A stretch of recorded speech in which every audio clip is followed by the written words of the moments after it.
Hello, Bunlivia. Happy Sapphic Sunday. I bet you feel dumb, don't you? Don't you feel dumb now, Bunlivia? Don't you feel kind of stupid? Don't you feel kind of silly? Don't you feel kind of stupid?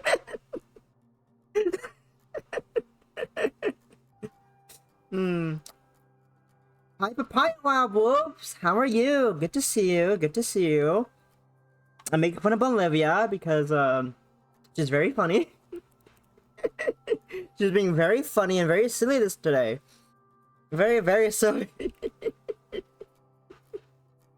Yes, I hope. Okay, I'm being picked up. Good. Everything else is right. I can't stay up look at OBS for too long, or else the game just crashes on me. I'm very scared of that. We love when the game crashes when I look OBS for too long. It's a fun thing that happens. It's a fun little occurrence. We love it. It's great. How are you? How are y'all doing? As you can see, I'm starting a new Sapphic game. You can hear the game sound, right? Double checking game sounds on. This is very quiet. Good. I'll turn the music back up. I'm currently eating cherries in the background.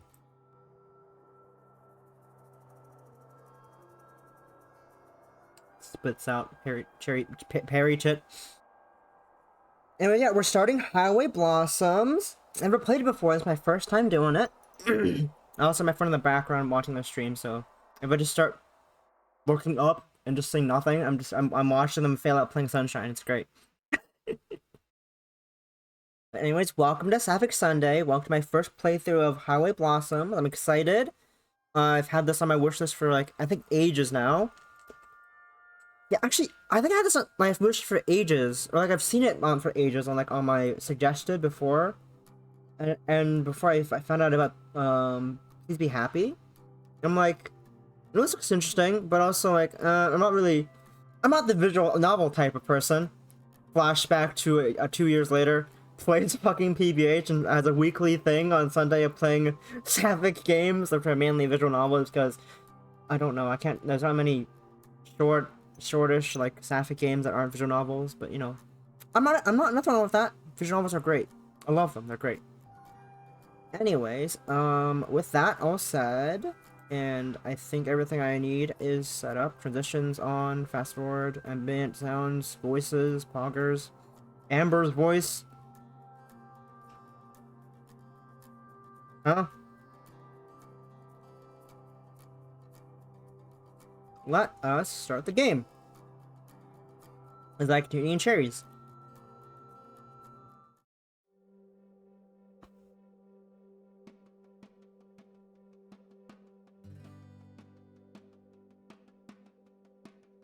Woo! Elan!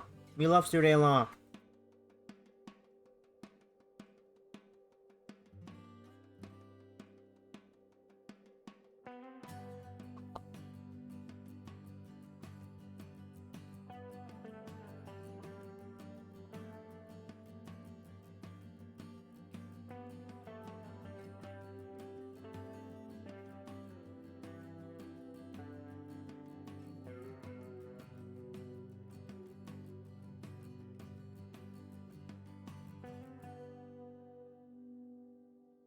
Opening credits. We love opening credits. They're great.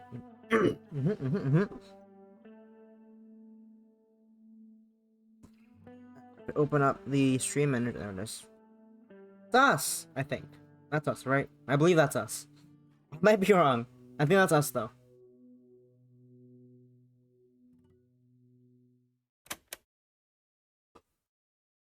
Music ends. The cassette clicks to a stop.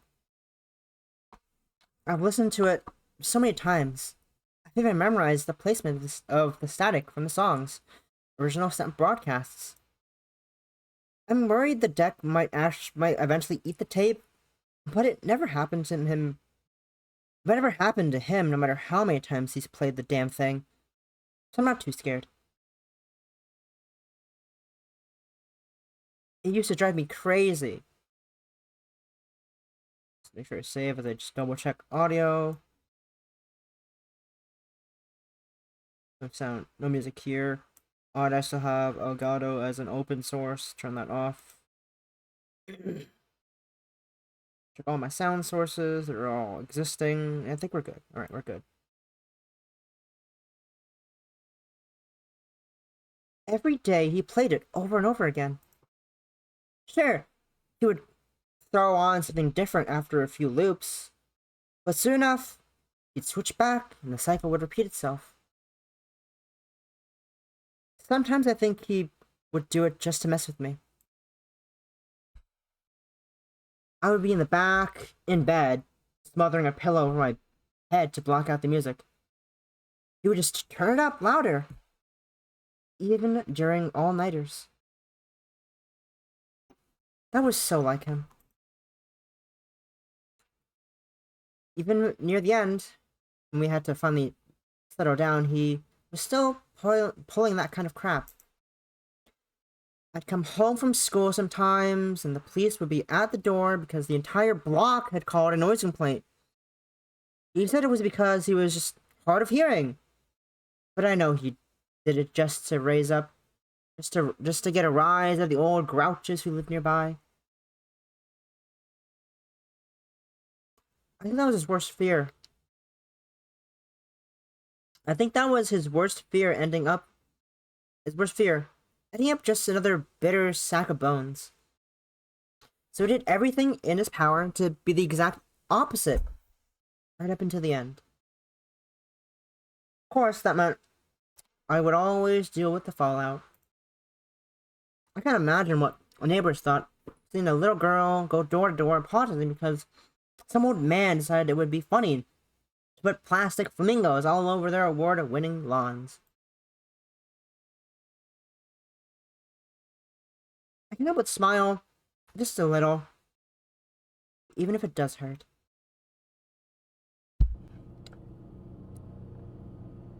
I take a sip of my coffee. Outside, a heat haze shimmering over the never-ending oceans of sand. Sand! So much desert. Even Roswell was just rock, sand, and a few shacks. All alien-themed, of course. I didn't see any UFOs, though. I'm not used to how dry everything is. Even with the AC on high enough to rip off your earbuds,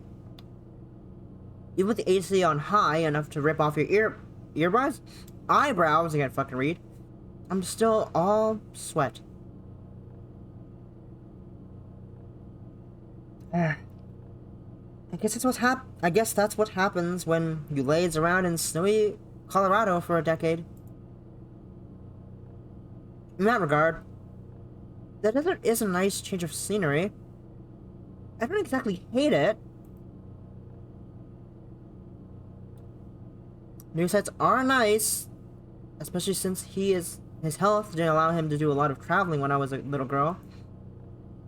I could see myself getting used to this. Well, maybe in another 15 years when I have everything paid off. Ugh. Damn it, Amber. Snap out of it. You can worry about that later. This isn't your trip. This isn't your trip.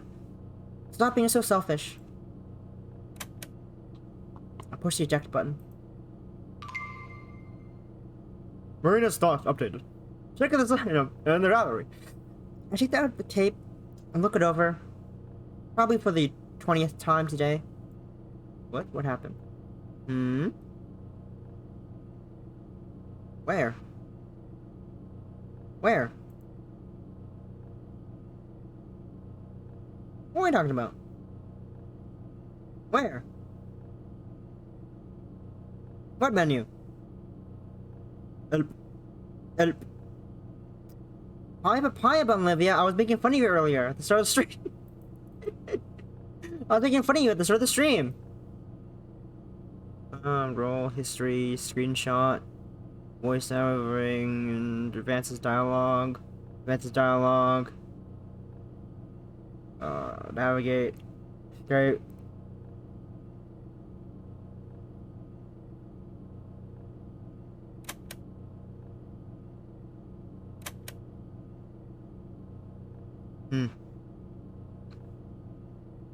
Okay, so I'll never know what the thing was about.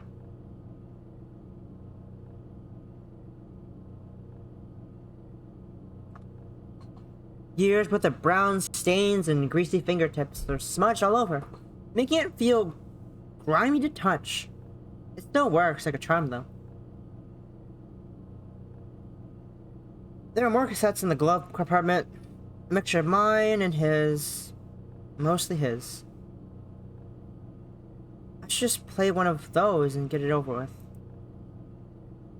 My hands gravitate towards the latch.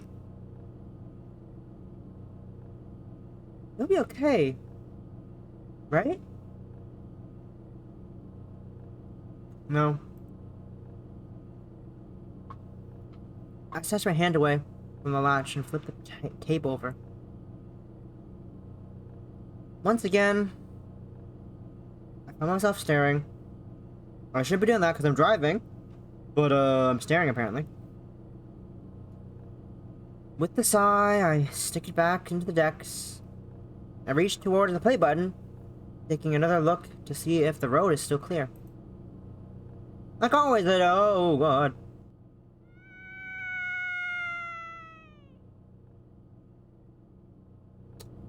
I guess it wasn't clear. Isn't it? Isn't it? I slam on the brakes. They're shrieking. The shriek piercing my skull. I glance at my rearview mirror. A glance at the rearview mirror shows a girl, cringing, next to an ancient-looking car, covering her ears as I screech down the road. Making a U-turn of dubious legality, I pull up in front of their car, pulling the motorhome's engine.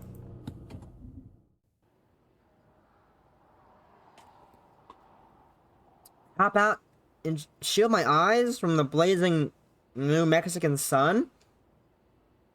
Only now did I realize how precious the AC really is.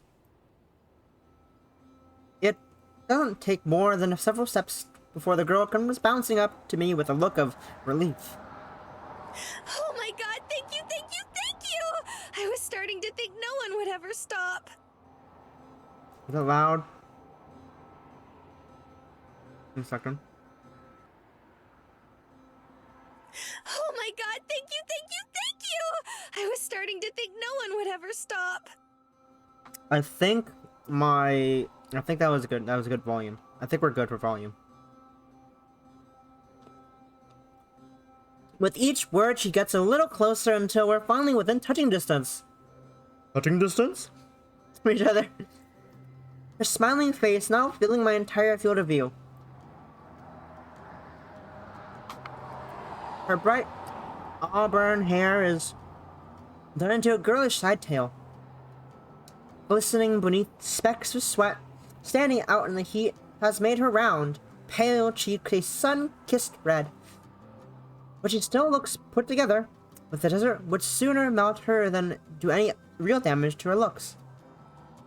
The AO touch? Oh! Crisscross Cactus Man. Huh?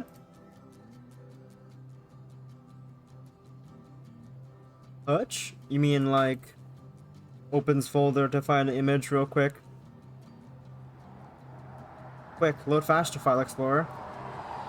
Touch like this? This type of touching? This type of touching? This? This? That type of touching?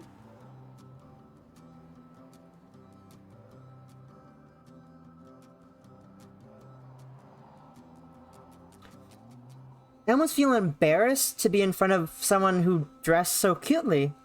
Her pretty green top and skirt, putting my red t-shirt and khakis to shame. I think a sensible, minimalistic outfit's fine. You know, sometimes all you need is a red t-shirt and khakis in blazing heat. It's all brought together by one thing, though. It's all brought together by one thing, though. Her eyes. They're blue, vividly blue. deep and rich, complementing the traces of her misty perfume as she gets closer and closer. Why are you smelling her? That's kind of gay. Kind of gay, smelling woman. Smelling woman, kind of gay.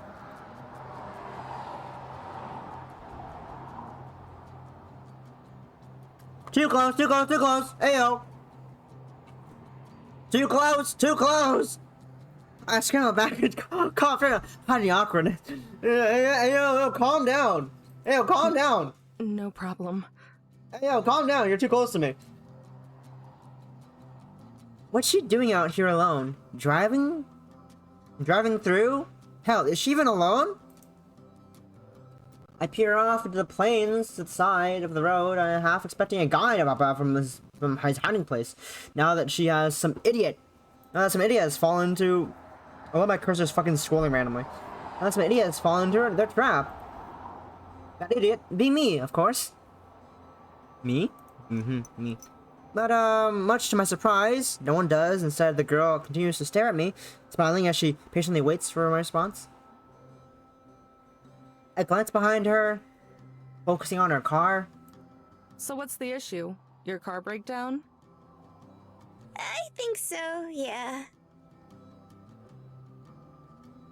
My guess is sand got in the exhaust. I was driving and I just kind of... Stopped. Yeah. My guess is sand is now in the engine, because sand does that. It's great. She lowers her head in shame, eyes fixated on her feet, shaking the dust around her. I'm not much of a car buff, but I can take a look at it.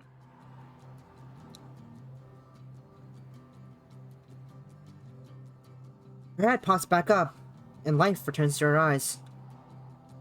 Yes, clean the filters. It's important. Oh, wow! Could you? Hello, retweet on Twitter. Hello, Shuri, I love retweeting my tweet. Thank you. Yeah, can't promise that I can do anything, but I can at least check it out. That'd be great! Alright, first things first then. Yeah.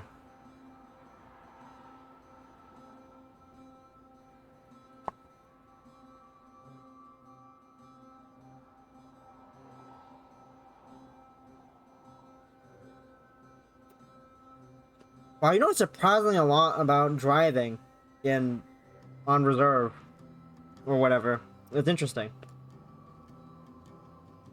The thing looks even older than my motorhome. It was probably a new car, a nice car, not a new car, a nice car once upon a time, but with a dented grille, multiple scratches, and faded murky green color. It's hard to believe such a cute girl was driving it. I slide in the fabric seat, start the ignition. I don't know too much about how this stuff works. Just enough to keep the motorhome from giving out, but can't imagine it's too significant of an issue. Probably just a dead battery or...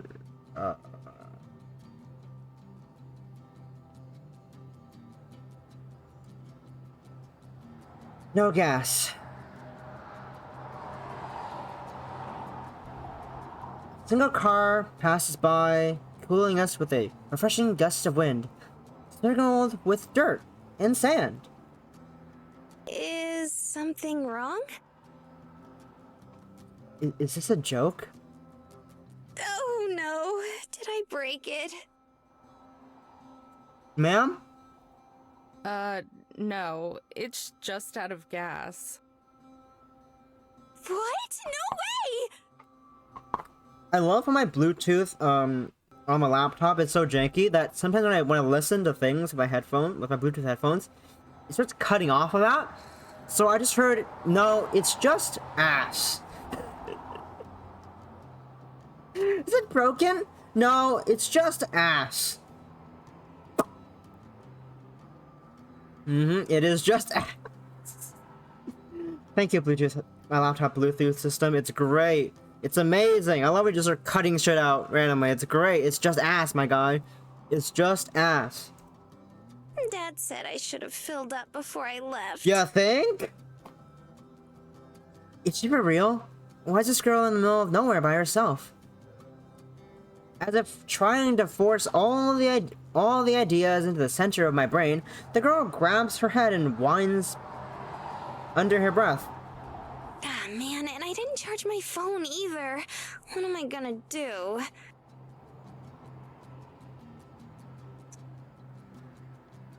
Ma'am, you drove into the middle of the fucking... You're driving in some desert. You didn't fill up your tank. You didn't charge your phone. You have a death wish? I hope not. That'd suck. But, bruh. I'd offer her mine, but I've never had a cell phone in my life. Amber, what the fuck? Amber, Jesus Christ, Amber, sweetie, what the fuck?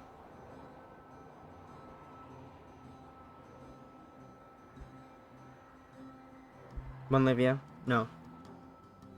Bad one, Olivia. Bad. Seems like you'd have to be pretty absent-minded to forget that, though. She whines once more and turns to me. Hey, this might seem a little weird, Oh no. but could you take me somewhere nearby so I can get some gas? What do you know? She actually did it. How long did you say you've been stuck out here? I don't know. A few hours, maybe? I've been trying to wave down everyone who drives by, but you were the first to stop. Cause I almost hit you, that's why. I was almost done. I almost murdered you, ma'am. Hold on, everyone? Yep. This heat must have fried her brain. Does she have any idea how dangerous that is? Good morning, miho, to you. Good morning, possum, to you. Hi. How are you? How are you this fine morning, afternoon? Good morning, Aspen. Good morning, miho, to you. A bit late, but good morning, Olivia, to you. You're like really late with that. You waited like freaking almost a half an hour to say that. Great job. I'm already sitting up pretty postured. This is for you, Olivia.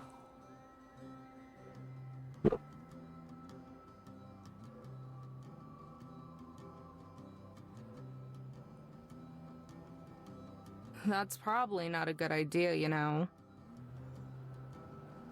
She cocks her head to the one side and gives me a look of genuine curiosity, like it wasn't obvious or something.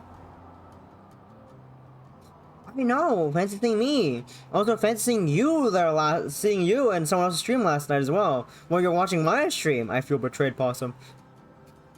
Anyways, this morning I awoke to find someone else is playing Please Be Happy. They just started they finished chapter 3 and also started a bit of chapter 4. They went for Juliet's route. They were sad that Aspen lost her memory and was like devastated actually.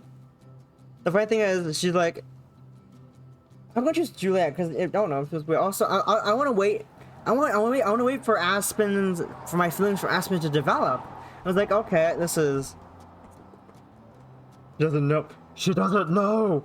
She doesn't know. She doesn't know. And then she went to Juliet route. Then got to the end of chapter 3, and was devastated. I rubbed it in. I wrapped it in saying, so, you want to wait for your feelings to develop, huh? It was great. A great morning, to say the least. Morning being waking up at 10 a.m. That's morning. 10 a.m., that is morning. Yes. Huh? Why? Ma'am, are you dumb? Well, you know. A cute young girl alone in the middle of the desert? It's just asking for trouble. transfix you.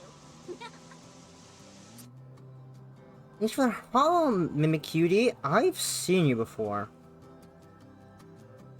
You're from Rose. You're from Rosette's stream, aren't you? Unless they're mistaking you for someone else who also has a similar name. Right? I have too many. I have sat in many people's streams for way too long, and I don't remember. You're from Rosette's stream, right? Right? I'm not getting you confused, correct? I hope not. That'd be awkward if I was. Yeah, there we go. Yeah. You don't ever do it. Great job. Well, you know, I'd say same, except I'm always modding on my friends' streams. I'm just always there. Hell, I'm watching one of my friends' stream right now on my other monitor, which is up there. They're playing Sunshine right now. They're currently a beer backing. I am deranged. Anyways, welcome. Thanks for the follow. You're here. You're here for. We just started playing Highway Blossom. It's Sapphic Sunday.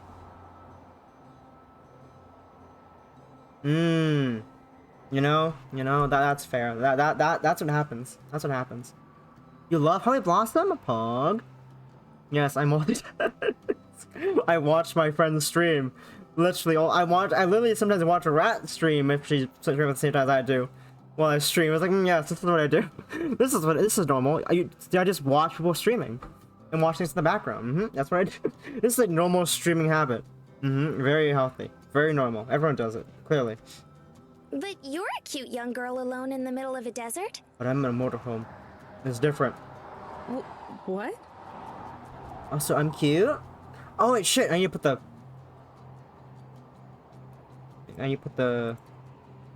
thing on. I forgot to put this gush count. I forgot to put the gush counter on. Ah, you're down on the 18 plus pack. I wonder why you didn't stream it. I have no idea why. Another game I played that also has an 18 plus patch. I played and streamed Wolf Tales. But even without the patch, it was still kind of risky. It still got kind of spicy. But yeah, it got kind of spicy even without the 18 plus patch. But it was very fun, very nice. I liked it. Recommend it. Good. Oh, so apparently Amber's cute. Good to know. Her comeback takes me off guard, and I turn away, a little avoiding eye contact.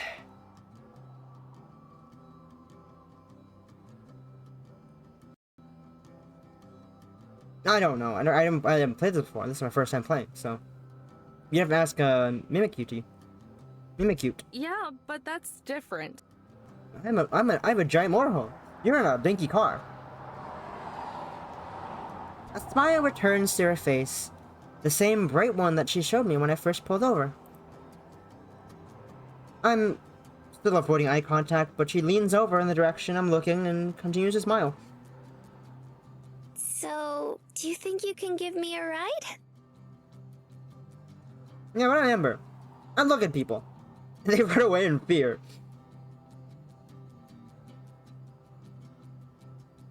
I don't know. Can I? Please! It shouldn't take very long.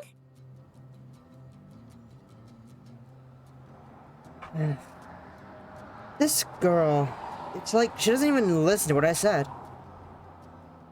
Still, better me than some psycho. Besides, it's not like a small detour will make me late or something. Surely it will not make me late. Surely, what could go wrong with this tiny detour? Am I right?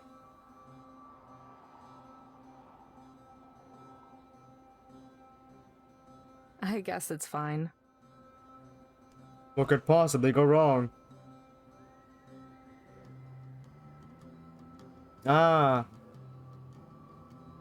Good luck on the and murdering yourself in Yu-Gi-Oh. I'm not in too big of a rush anyway.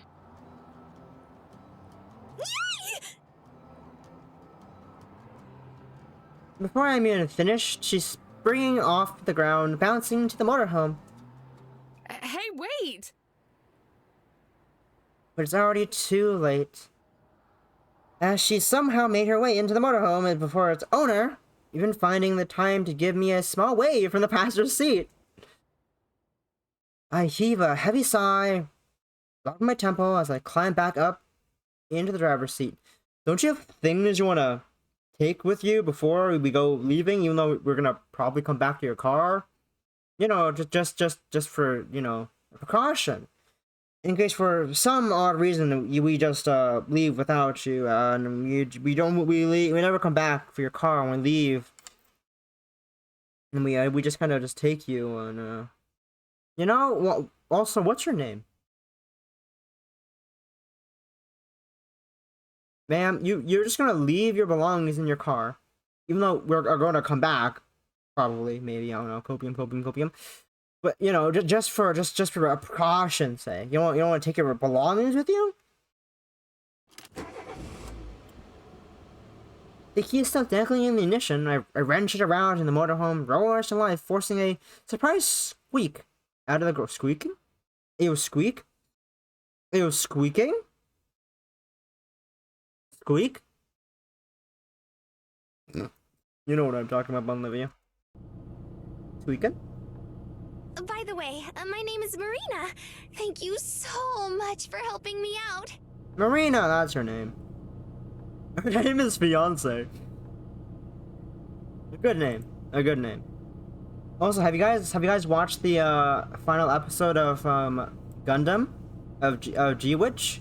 Gundam Witch? Pretty good. Pretty good. I like it. Not gonna spoil it, obviously, because it came out like today or like yesterday. Either way, I'm not gonna spoil it though. It's really good though. I enjoyed it. You y'all should watch Gundam Witch. Highly recommend. Even though if you're not into mecha, just watch it anyways. Watch it for the gays. Watch it for the lesbians.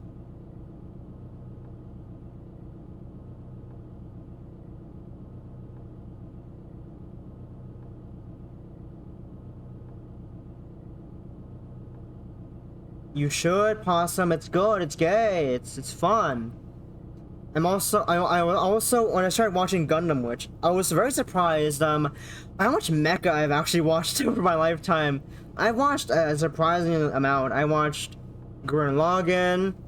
I forgot what the other one was called. I watched Darling in the Franxx.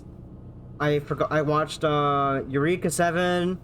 There's more I can't remember, but I apparently watched a lot of. I apparently watched a lot of mecha as a teen and child. Never realized that. It's crazy how much mecha I've consumed in my life. Surprised my teeth still exist after consuming so much mecha. I keep on saying Gundam. I've watched zero Gundam besides Gundam Witch. There's lots of mecha. Oh, it's a hi, Marina. Do you perchance have diamonds? Are you Marina and the diamond? Amber, don't mention it. Careful not to hit her car. I backed the RV up and turned it around, sending us in my original direction. I reached for the play button on the cassette player, finally giving in to temptation. But Marina starts up again. Why aren't we going the other way? Wasn't there a station a little ways back? A little ways back. It was more than a little ways back. I saw a sign a few miles ago that said there was a station not too far from here, so we're going there. And wants to kidnapping you? You know.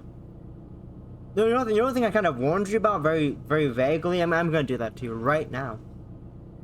In fact, that seatbelt has a child safety lock on it. You can't disengage the seatbelt without my consent. I'm joking. This is all jokes. Oh wow, I didn't even see that. You're really observant. It's very obvious. It was a big ass sign plastered. Gas station, and insert miles here. Man, are you blind? Yeah. Or you're just not very observant. Or you're just very oblivious. Not really. I like how the seatbelt always reloads. I like how the seatbelt and her our one image. So every time it reloads it loads up a new image of her. It reloads the fucking seatbelt as well. Silence falls between us, the roaring of the engine and swishing of the wind from outside being the only sounds. I take that as a cue and reach for the cassette player once more and finally give. How do you even drive this thing? It's huge! Or not. Marina spreads her arms out like an eagle, unfurling its wings, almost bopping me in the head in the process. I clear my throat and grab her arm out from the air, gently placing it to her lap. It's not that bad. You get used to it. Can I press play now? She tilts her head to the side and gives a little grunt as if saying, "That's so?" And we return to the silence before. Again, I reach for the cassette play. So what are you doing out here? Are you going camping? Seems like what you're doing is fun.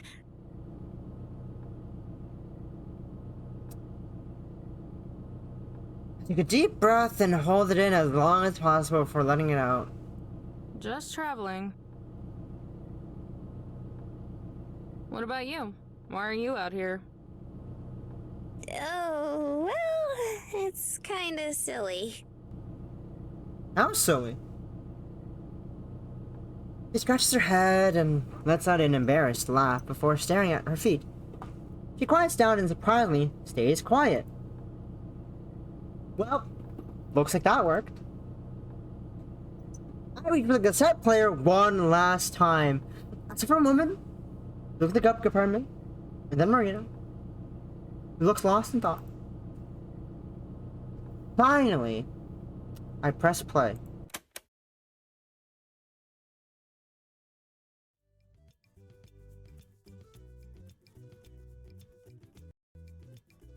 I like how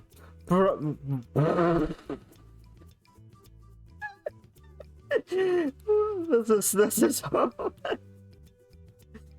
the fucking location marker. It's just covering her face both times. That is hilarious. Bruh. Poor Marina indeed. Hey, where's the Marina's opinion thing they were talking about? Like a pop-up came out saying like, Marina's opinion, but where? Is it in the menu? Is it in the title screen? I'm gonna check the title screen real quick. I'm gonna check the title screen real quick to see what it is. Extra. Legacy content? Goofball? Goofball!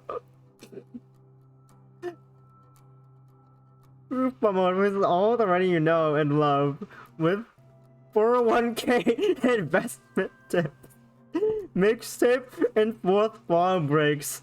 Features 3 modes: easy mode, high speed flower bloom, and true goofball mode extreme. Jumbo scene. This is the creepy trucker scene. It was in the original Highway Blossom, but we took it out because it's bad and it throws off the vibes. We put it here for posterity. Sorry for any discomfort it caused. Oh no, not Jumbo. Please, no, content within may be uncomfortable. Okay. Fucking goofball mode. 401k investment tips. Okay, let's ignore that. Let's ignore that for a minute. Music, gallery. Wumbo? Ah, Marina, there it is. Marina's thoughts. Marina's thoughts. Cassette. Amber's grandpa. Amber's grandpa has real travel in between each location. Huh? Real travel time? Amber's grandpa's favorite tape. Now it's her favorite. I guess that means it's my favorite too. It's so important to Amber. I was even lucky enough to hear some of it live at the festival we went to together. Wow, thanks for the spoilers, game. Thanks. Are you serious? Are you actually serious about whatever the fuck are you serious? Are you actually being serious right now? I can't tell if you're joking or not. I can't tell. Is that what goofball mode extreme is? It's goofball. Wait. What it says on the tin. Enjoy the story once more in under 2 minutes. AKA Highway Blossom Abridged. Featuring the best of the best from goofball mode, so you can enjoy it in under 10 minutes. Extreme. The game as it was never meant to be played. Play Highway Blossom once more with all goofball mode jokes, trouble timers, and a few extra secrets. Okay, we gotta do this after I finish the game. I'm gonna do this after I finish playing the game. One of these, we're gonna do goofball mode, easy mode, then easy mode, then high speed, flower bloom at some point. Like. We're extreme.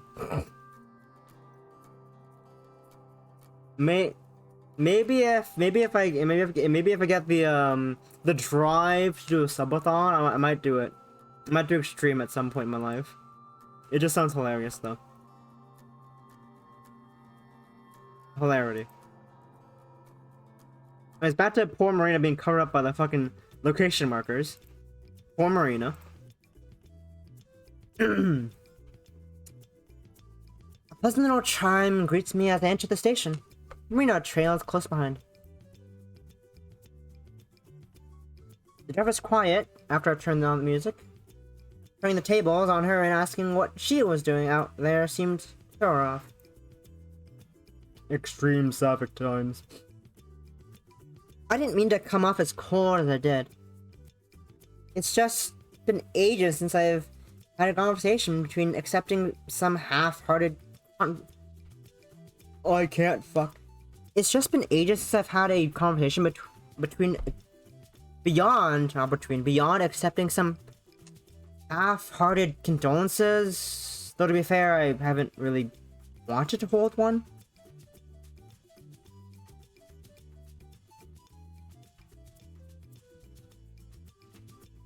My friend has been backing for the past while now. He's been gone for the past 20 minutes, I think. This is so sad. The guy behind the counter is busy ringing someone up, so I set out in search of a gas can. The store is one of those big mini-mart places made specifically for travelers. It's surprisingly clean for a place surrounded by sand. Every corner has an unusual sanitary shine accompanied by scent of just cleaning product. Hey, they have cola flavor here. Cola flavor. I turn and find Marina clutching this slushy. Oh. Slushy machine, her eyes widening like a cat's when tempted by yarn. Don't most gas stations have it? I don't think so. She shakes her head, but doesn't take her eyes off the machine. No, it doesn't. All the places back home only had cherry and raspberry. When we got sick of them, we just had to mix them together. That doesn't sound very pleasant. But Marina finally turns to me wearing a face of pure, concentrated sadness. I left my wallet in the car.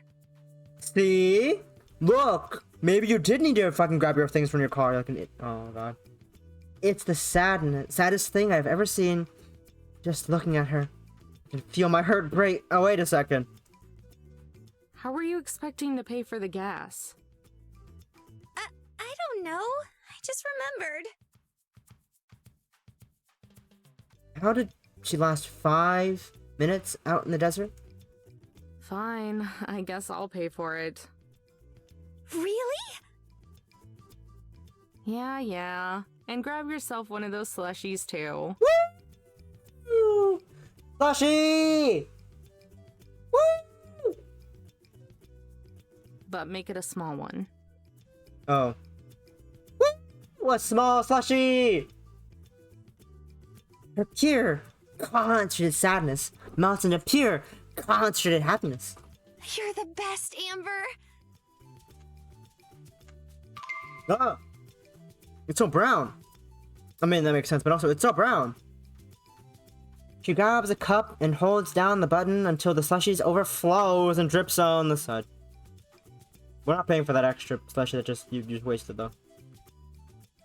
I was going to pay for the gas anyway, but I'm hoping the drink makes up for the drive over.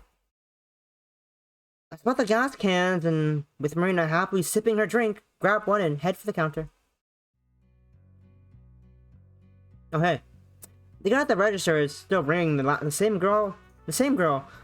Lines of flimsy plastic bags line the counter, filled with a mixture of off-brand junk food and gardening tools. What? He scans the items as the girl digs through her wallet, her bandana wrapped head pressing a phone against her shoulder. Aren't you supposed to be the badass mechanic? What good are you if you're not? She swipes out a card and hands it to the cashier, more interested in staring at her nails than looking at him. Who the hell would I know? Have the squirt check underneath if you're so curious.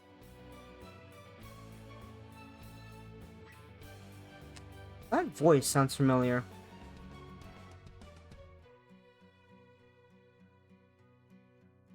Who are you? You sound very familiar. To Google.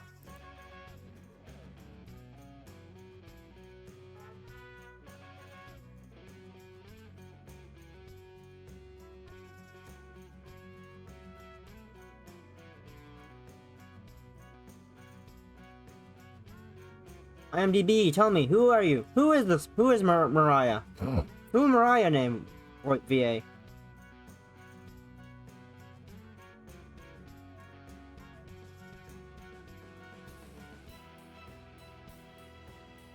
Ma'am.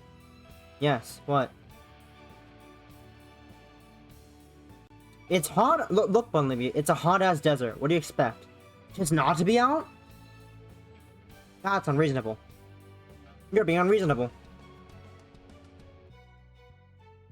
Alyssa Park.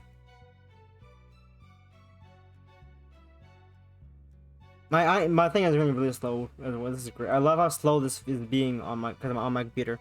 Because I like Twitch stream open. I'm streaming. I have a game open. Kai's in Rin's chat being a bitch.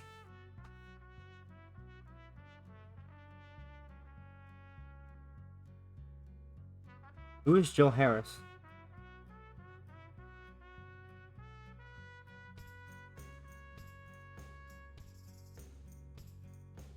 Adox!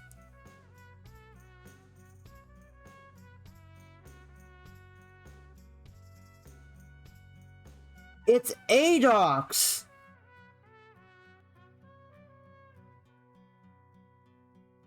She's Jade Harley!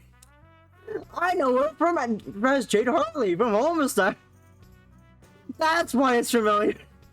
It's fucking Adox! Bruh. It's fucking Adox, who I know for voicing Jade Harley from Let's Read Homestuck. Anyways.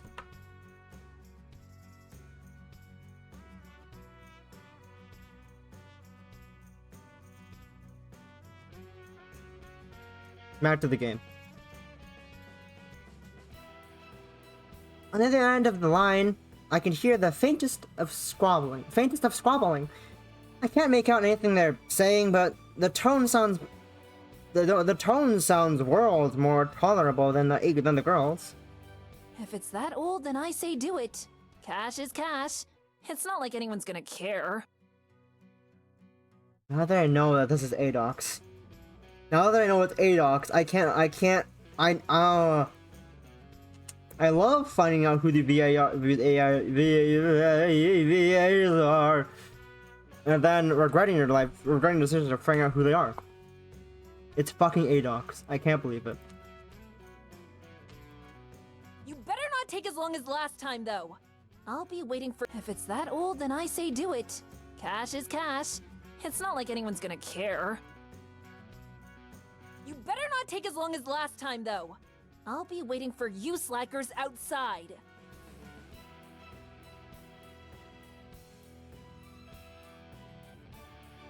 Yo slips her phone back into the crevices of her dangerously unzipped jumpsuit.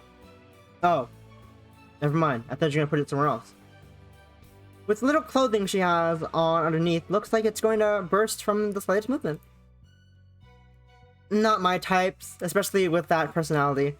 But it's hard for me to do anything other than stare. The attendant reaches out to help with the bags, but the girl snaps them away before he can. She shoots him with hatred, with a heated glare that burns straight through the man into the wall behind him. Turning around, the girl looks at us for a second before rolling her eyes, then marches out. Why are you rolling your eyes? Out the door, the bags weighing her down as they nearly scrape the ground. Yeah, definitely not my type. Good luck. Marina and I set the can and the nearly empty— wow, Jesus Christmas. Empty slushie on the counter. I guess it took me a while to figure out who the fuck ADOX was. Will that be all? Yeah, sorry for more boring than that other girl.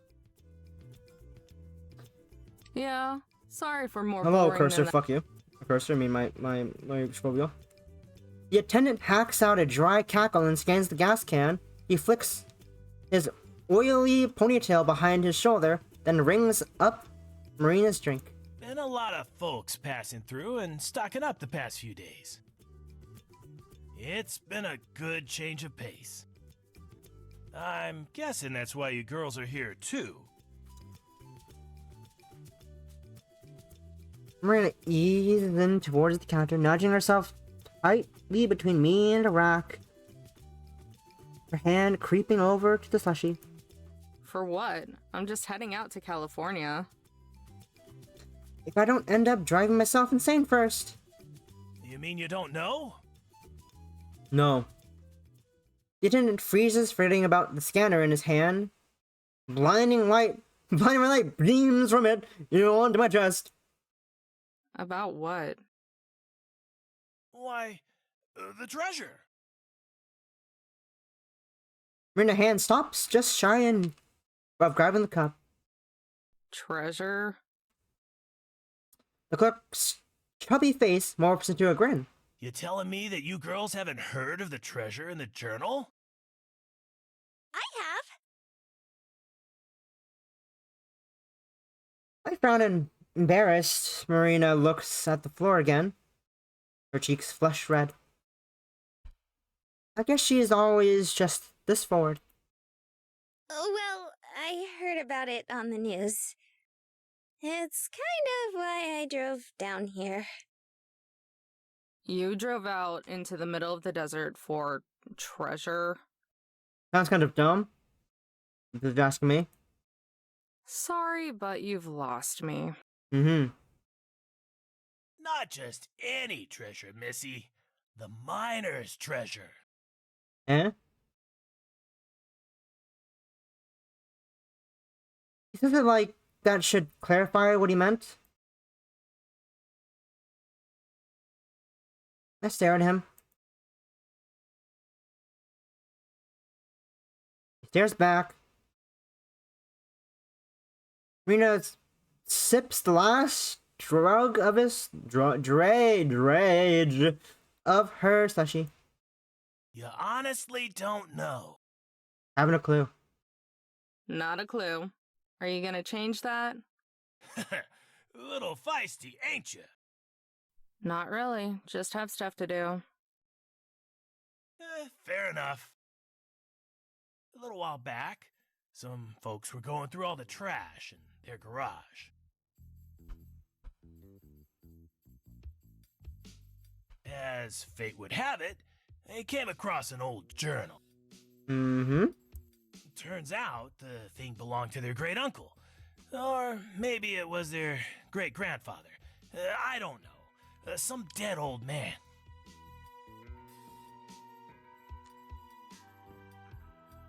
Cut him off with a cough, a polite hint for him to either get on with it or quit his yammering.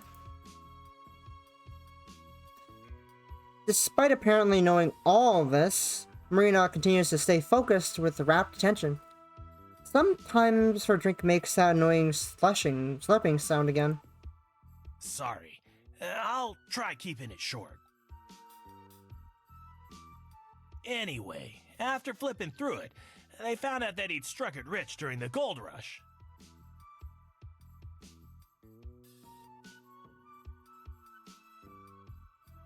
If he struck it rich, then wouldn't the family know about it? They'd have to be pretty well off, right? Guess not. Oh, I can answer that. He went back home to Missouri without any gold and told all his friends he hid it. Oh, I can answer that. But why? He went back home to Missouri without any gold and told all his friends he hid Thank it. you, thank you, Scroll Wheel, by being a bitch. By now, the slushy is all gone. Marina tries for one last sip, but all that's sucked through the straw is air. She peers down to the cup and blows out a small sigh. No one believed him, though.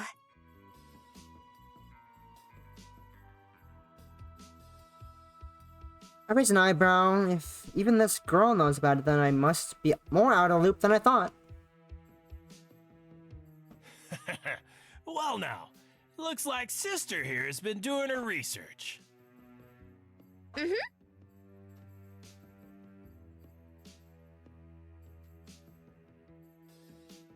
The attendant leans into the counter and smirks. Story goes, he wanted to eventually move his family out west and dig his gold back up along the way, but kicked it before he could. He slid his thumb along his neck to make a cheesy sound. It makes a cheesy sound effect to go with it. Marina giggles, but I just keep staring. The folks that found the journal ended up selling it to some hotshot publishing house. Now everyone wants to retrace his steps and find the treasure. Shipments have been selling like hotcakes. Just got ours last week. I guess she is. Ah. He points to a rack of identical books sitting by the door. A sign hanging over it reads, "Treasure of the Desert, a miner's journey. Take part in the new gold rush." Yeah, stick in people's heads. And people are really buying into this. Sure are. I've worked here for over 20 years, and never have I seen this many people passing through. Even the Banshee before you was here for some supplies and a journal. Sure. Okay, this is a hoax, if I've ever seen one. Definitely. And where is this supposed treasure? No one knows. It's all scattered around the desert. They say the journal has hints to its whereabouts. Uh-huh.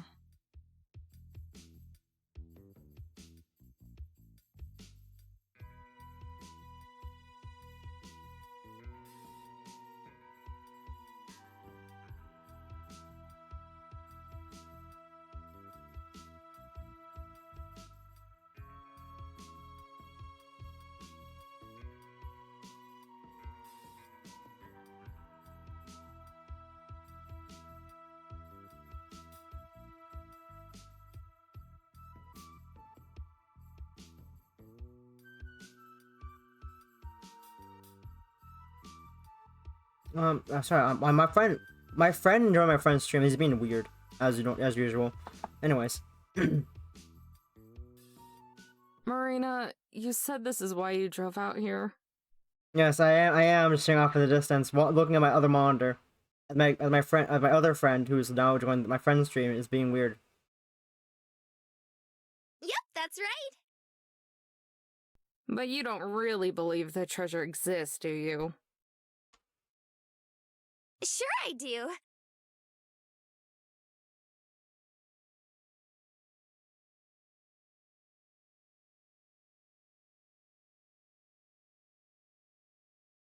She pauses to think. At least, I want to. But wouldn't it be super cool if there was treasure? It would be cool if the treasure was real, if we got cool treasure. Sure, it would be cool. But is it tax deductible? That's the real question. Is it tax deductible? If so, that'd be sad. But there's a good chance there isn't. And even if there were, do you know where to start looking? I mean, we could buy the book and find out. No, not really. I never got that far. I don't even have a copy of the journal.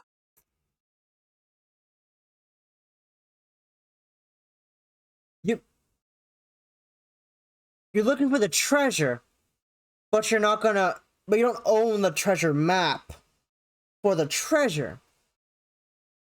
Marina. What the fuck? She lowers her head, like she knows there's a good chance what I'm saying is true. But I have to try.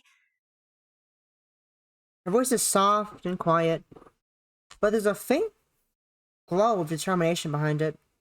It makes me feel ashamed for scolding. But the idea that she dropped everything for treasure is insane. To her credit, she did a little research, but that's canceled by driving into the desert without a full tank of gas. Wasn't prepared at all. The people who care about her must be worried sick. I'd rather even know her, and I'm worried. Aw, don't be too hard on her, Missy. After all, who can resist a good treasure hunt? Apparently Amber can. He looks at Marina and gives a big gummy grin, courtesy of his missing tooth. Ain't that right, sister? Maybe it is. Maybe it isn't. Who knows? Marina springs back with a smile of her own.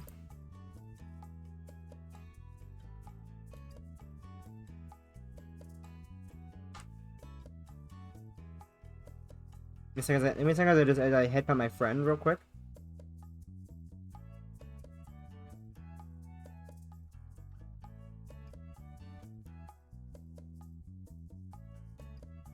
I think my friend's being dumb right now. My friend's being an idiot.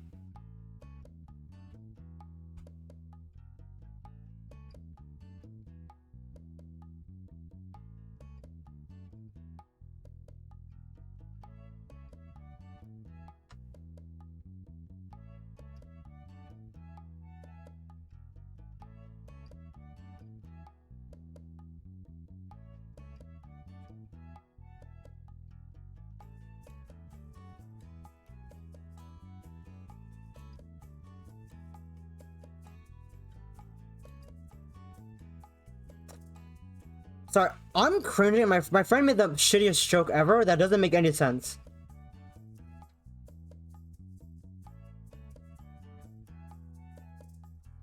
Wanna hear the joke, Bunlivia? That was fucking horrible. Wanna hear the horrible fucking joke, Bunlivia? Cause it's fucking horrid.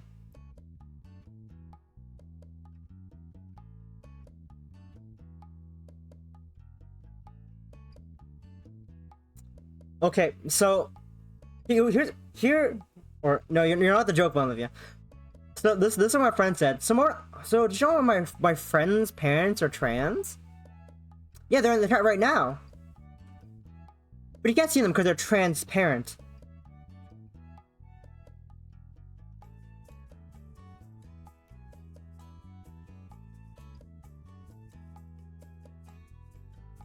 But that doesn't work. Because the person in chat isn't the parent. That's not how that works. That's not how it works. At all.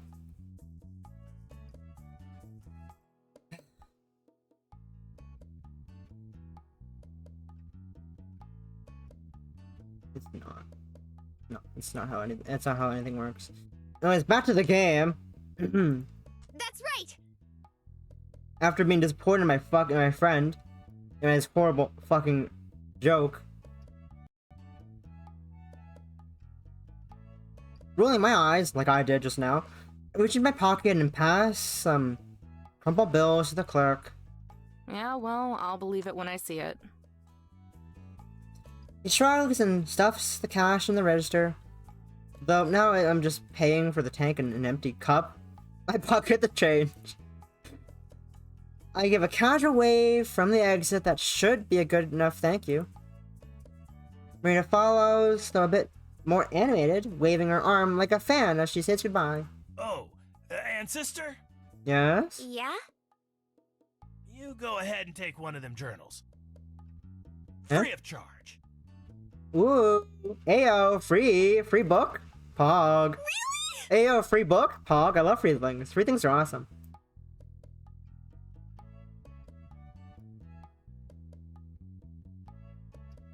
I mean, she is dummy cute. She do be dummy cute. And what's the keybind? Is it 9? It was 9. Ooh, free stuff! Oh, wait, what was I gonna say again? Oh yeah, Bunlivia, I lower the price on the redeems, by the way. On those 2 redeems, I lower them a bit. I hope you're happy. I'm gonna regret doing that, but I hope you're happy. Yup. Miho, Oh, wow. is that you? Thanks, mister. Are you alright? Miho. I'm sorry. I didn't mean to. Didn't mean to what? Mean for you to put things together this way. Such a painful way. I wanted to. So you did know. Pardon? You knew. All this time they've been dead. And you knew, didn't you? You probably knew from the first time I told you about them, right? I did. Yes. Why? Why didn't you tell me? I've been looking like such an idiot. I'm already an idiot compared to you and to Aspen. Every day I'm reminded of that. But this really takes the cake, doesn't it? I've been wasting my whole entire life over something everyone else can figure out right away. Miho, it isn't like that. Then why? Tell me why you didn't tell me sooner. Or Aspen. She knows too, right? We didn't know how. Know how? What do you mean, know how? Please, Miho, try to understand. We were still just getting to know you. You barely trusted Aspen or me. If we just told you that the person you were looking for was deceased, we didn't know how you'd take it. You might not even believe us, for one thing. Or perhaps it would give you cause to run away again. As the weeks went on, we wanted to, but it never seemed to be the right time. Neither of us wanted to be the one to, out of nowhere, bring your whole world crashing down. Not when you were trying so hard. You seemed so happy. It felt more cruel to ruin that in a way. I'm sorry, Miho. I truly am. It was wrong of me to let it go this long without saying anything, but believe me, I only hesitated out of love. Aspen and I both. We simply couldn't bring ourselves to break your heart that way. Go away.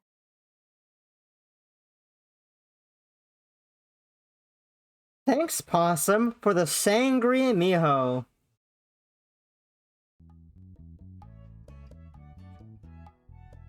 Why? Why? Why are you like that, Possum?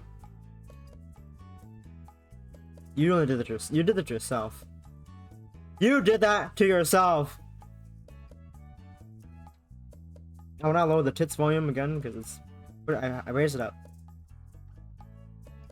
Did you not read the description I wrote on it?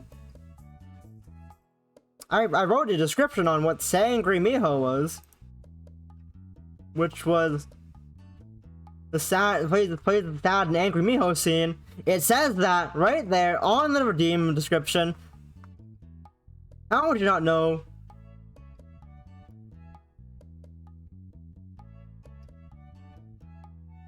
Well, that's not my problem then. That's the you problem. That is the you problem. In one swift motion, she swipes one of the Marian books off the rack so fast that I swear my eyes were skipping frames. Hey, Amber! Look! He gave me one for free. But why? You were so excited to do that. You were so excited to do that last time, yesterday, Brunlivia.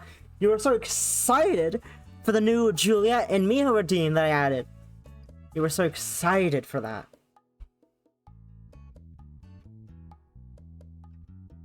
Because it's to torture me, and I guess you guys as well, but mainly me.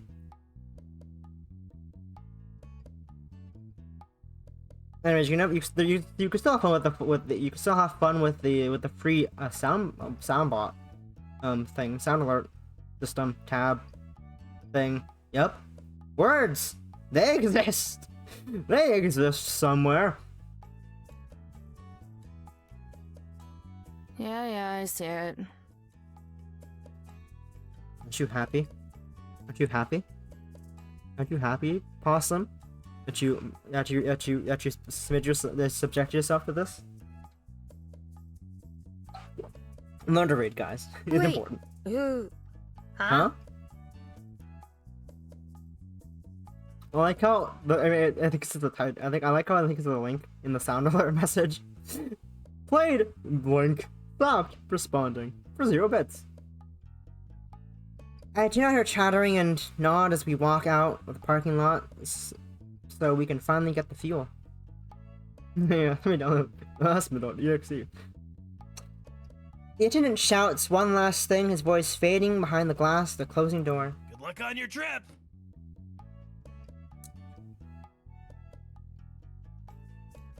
Some people are weird.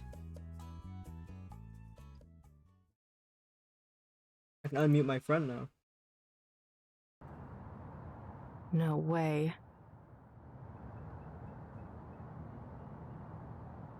Maybe it's further up the road? Did we fucking lose her car? I don't want that can't much believe it. mayonnaise. Did we lose her car? Okay. We could have just passed it.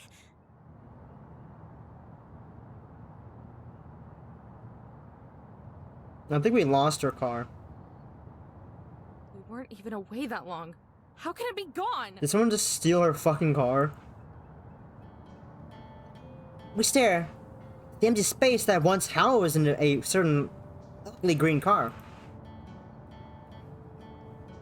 I look in every conceivable direction, but there's nothing. Nothing but an ocean of sand and a never-ending stretch of road. I don't think it's Dotovo. I haven't checked. I have to go on my phone to check that one because it's a lot easier on my phone than faster on my phone than my PC. Was it Toad? Ah. Oh! Interesting. No, not out here.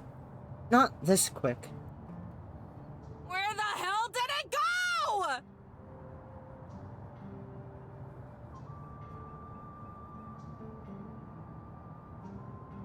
Yeah, that is kind of weird, isn't it?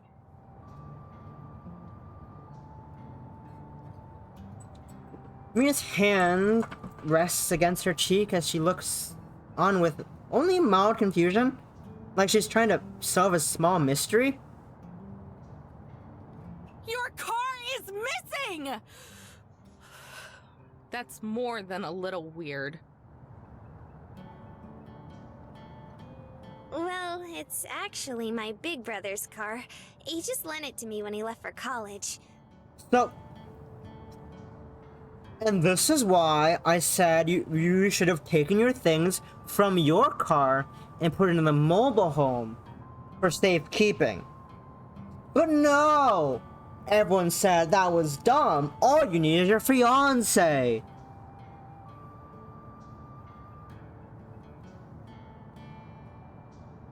Oh, well, that makes everything better then. Really? No! No! Marina! Child! Bruh! I let a heavy sigh and press my fingers to my temple, attempting to massage away the stress and irritation. It was probably stolen. We'll need to call the police. Out here? In the middle of nowhere? You have a phone, right? It's dead, remember? I do, but... You regret that you did you put it was dead? Her voice trails off. What she said earlier echoes in my head. That's right. You said it was dead. Why don't we go buy a charger back at the station? And I'm guessing you left it in your car. Never mind. Yeah... We're not doing that. Miss Annie, blow my nose.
I'm back, but also while I was gone, I'm just hearing my friend Kaizen being fucking cringe in the background while he's on my friend's stream's BRB screen. I did not need to hear him being fucking cringe in the background.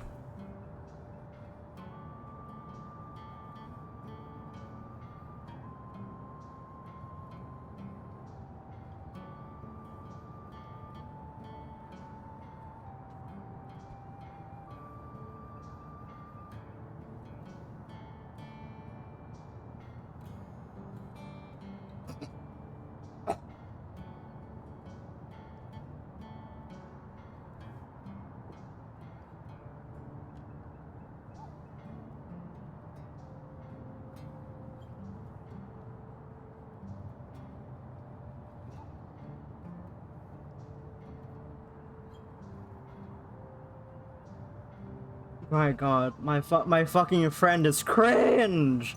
Kaizen's fucking cringe. Anyways. Well, that's just great. I know, it's great. My friend is being cringe. I'm glad you agree, Amber, that Kaizen is cringe. Don't you have one? No! Nope, never needed one. Until now. Afraid no one would call you?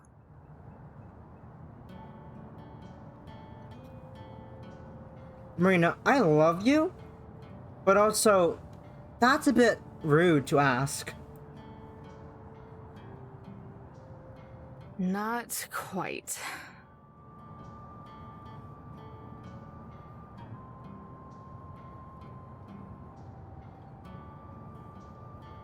In a second. My friend made a poll on my friend's stream. Let me just read what the poll is.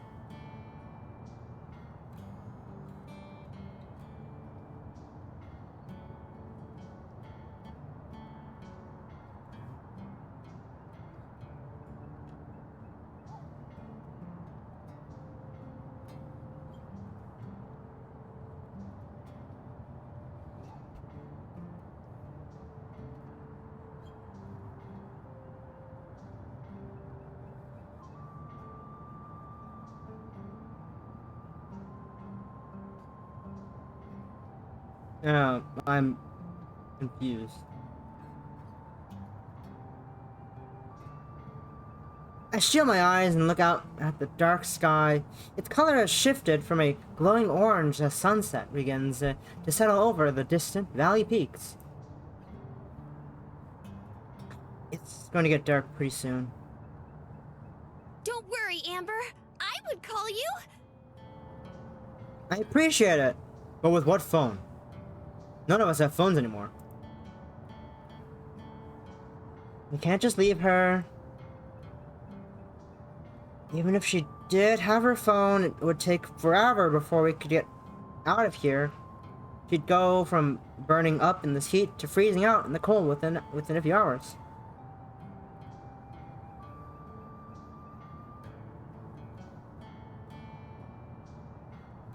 Plus, if there are people around who would steal cars, then there's no telling who else is out here. I can already see how all this would go down. She'd be huddled on the side of the road, trying to keep warm. A pack of coyotes will be howling all around her, closing in. Then from down the road, a starving creep would pull up in a trashy old pickup truck, open his door for her, and... oh god. Hey, where are you from? If you don't mind me asking. Oh, I'm from Carlsbad. What? She pauses for a moment. Or at least kinda close to it. It's a little out of the way. Carlsbad? You're from California? No, silly! Carlsbad, New Mexico. Oh, right. I have an excuse for not knowing what the fuck Carlsbad is, or where that is. Because I'm not from America. But Amber, what's your excuse? Had me going for a second. How far is that? If you say a short drive... Maybe 2 hours from here? Wow, you didn't get very far at all, did you? Marina lowers her head in shame. I never really seem to. You never do. But you might go far with Amber. You might go far with Amber. And both like in the treasure hunt and like physically and physically. Both physically and physically. I'm not really one to talk. I've been on the road less than a day. Would have gone farther if traffic on the 104 wasn't such a pain in the butt, or if I didn't pick up Marina. Hey, listen. You don't live too far away. If you want, I can probably give you a lift back home. I prepare myself for the explosion of thankful energy and excitement, but there isn't one. Instead, she continues to stare at the ground. Her hands now balled up in fists as she fidgets even so slightly. Something wrong? She shifts her gaze from the ground and looks me straight in the eyes, drawing a deep, long breath. Remember the treasure we were talking about at the store? Yes? Yeah. I know it's a lot to ask, and you've already helped me out so much already. But do you think you could take me to the first place the treasure is? Huh? Yeah? Make your mind read the face. Am I angry or am I neutral? He wants to keep going, even after this entire disaster? The treasure! Could you take me to the first? I heard you the first time. It's just... You don't even know if this thing is real, but you've dropped everything to go look for it. And now you're asking me, someone you've just met out in the middle of the desert, to take you to it. Yeah, that sounds kind of crazy if you ask me. Even though you don't pretty know if crazy. it's real and you've just had your car stolen. This is a crazy thing to ask for. Did I catch all that?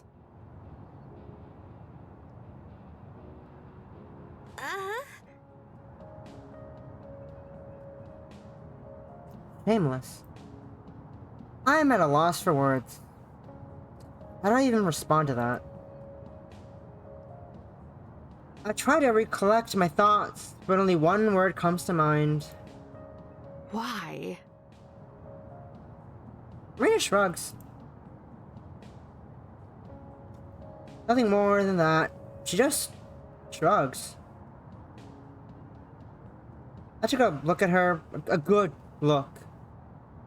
Her wavy hair has been dried out from the dry desert air. Her face is red and drenched in sweat, probably close to melting off her makeup. Even her nice clothes are a little ruffled. But despite all of that, this cute, happy girl wants to keep pressing on. Even when most people would have called it quits after the car broke down. Even out here, all by herself. For all I know, she could be some weirdo out to mug me, and this is some elaborate scheme. But she wants my help. My help! It's been a while since anyone has needed that. It's like an honor. Do what? Deserve that? Probably not. But she's still asking. Why should I say no? I don't have to be in California for another few weeks. And isn't that why I'm taking this trip? To see the sights for him? She's a little excitable and even more naive, but maybe I need a little bit of that. It's a lot better than just being out here by myself with nothing but the ghosts of my memories to keep company, even if it's just a little while. Why the hell not? Hop in. For real? Yeah, for real. But only until the first location. After that... The breath is forced out of me by the sharp impact of Marina, tackling my stomach. A warm but damp sensation wraps itself tightly around me, a dead weight snuggling up against my chest. She's blushing. Thank you, thank you, thank you, thank you, thank you! She's blushing. She's blushing, guys. She's blushing. She's gay. What are you doing? It's called a hug. I'm hugging you, silly. My cheeks grow warmer with each passing second. I try to wiggle my way out, but she stays latched on. The grip is getting tighter and tighter. Marina, please. You're all sweaty. Sorry. I'm just super happy. I can tell. She unlatches herself, letting me clear my throat and recollect myself. Anyway, let's get inside. I'm burning up out here. Gay women in my Studio A-Long game? It's more likely than you may think. I guess so. I guess it is more likely.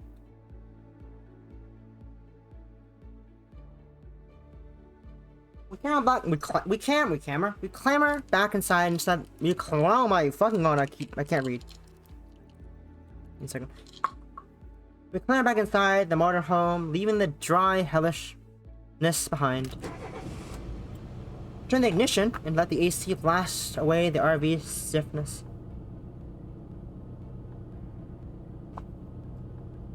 Letting out breaths frequently.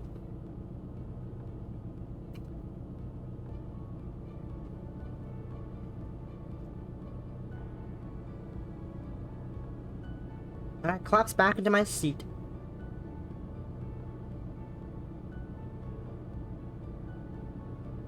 Alright, so where's the first piece of the treasure? Well... You're gonna tell me you don't know, do you? Aren't you? You have no idea, do you? That's not true! The news said a part of it was somewhere here in New Mexico. Probably.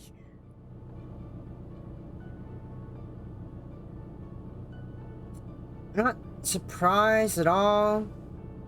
Should have seen this coming. You have the journal? Yeah? She hands the cheap paperback book to me. The cover feels like it could fall apart at the turn of a page. The whole thing is fitting of its rustic design. I slide my thumb across the edge and flip through the pages. Thick forewords and passages commenting on the journey's historical significance. Skip past my eyes, most long enough to be their own book. Finally, a photocopied picture of one of the original entries appears, preserving the faded cursive letters, the entire thing printed on the next page over.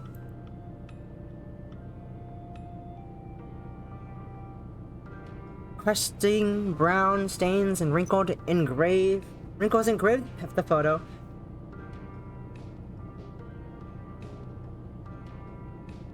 Some of the writing has been scratched out to like someone made mistakes and couldn't erase them. I hate to admit it, but for something that's probably a sham, that thing looks pretty authentic.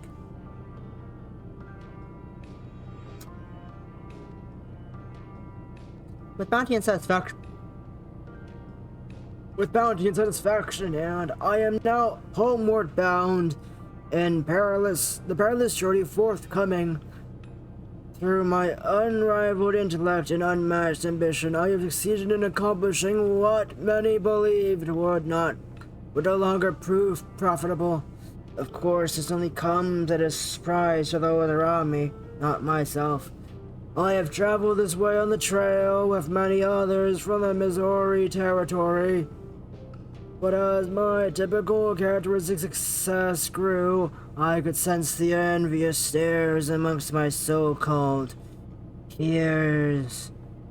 The danger eventually became so great that I wished to flee. But my companions left before I woke. For what reason, you may ask, I do not know. It is with this in mind that I have taken it upon myself to leave a note for one of my fellow prospectors to borrow this steed, so that I may one day return to settle with his family. But if this journey has taught me anything thus far, it is that jealous and I pressed the wrong button.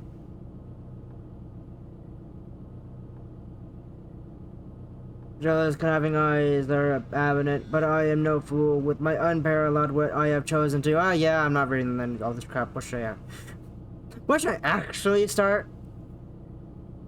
Let's see if I left California, lived in Missouri, supposedly hit something in New Mexico, like Marina said.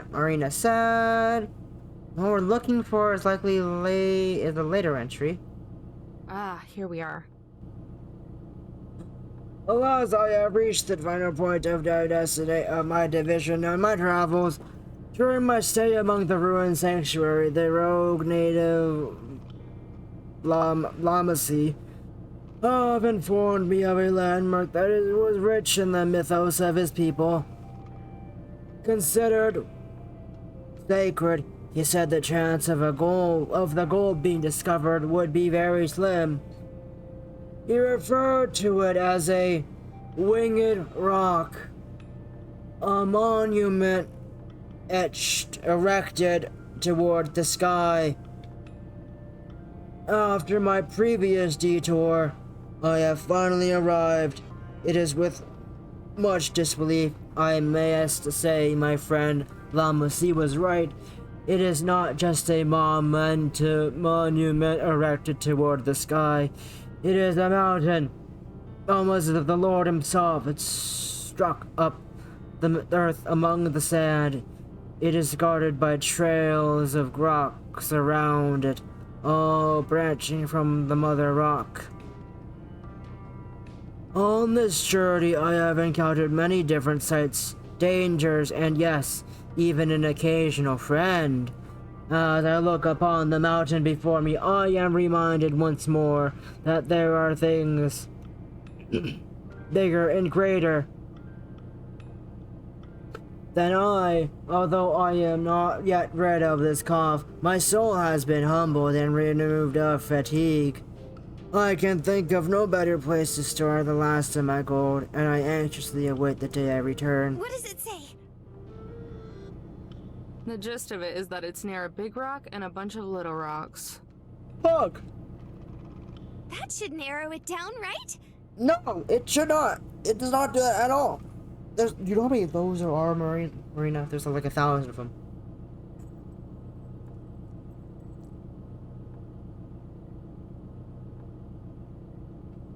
Yeah, to the entire state of New Mexico. Woo! Marina gasps and lunges towards the journal.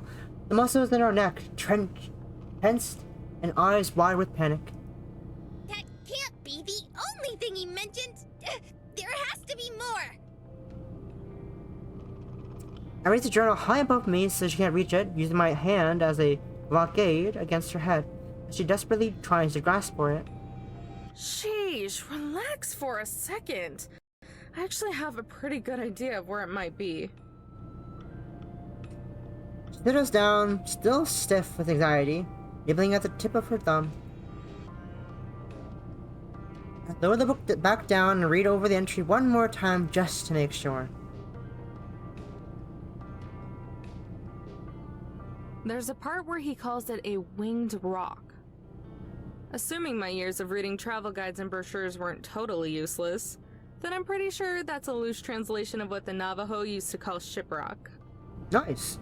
There's a ship out in the desert? No! Oh. I peer over the journal. Marina's imagination is going bonkers, her eyes alight, as she tries to wrap her head around such a novelty even existing.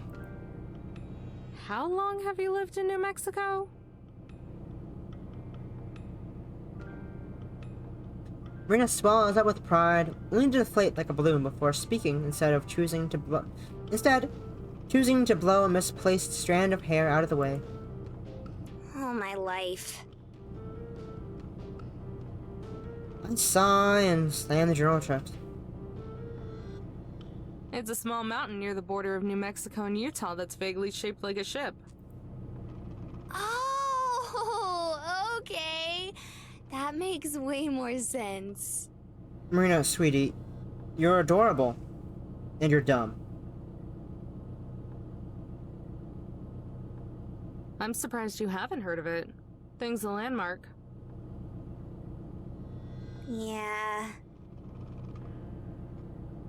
But hey, at least I know now.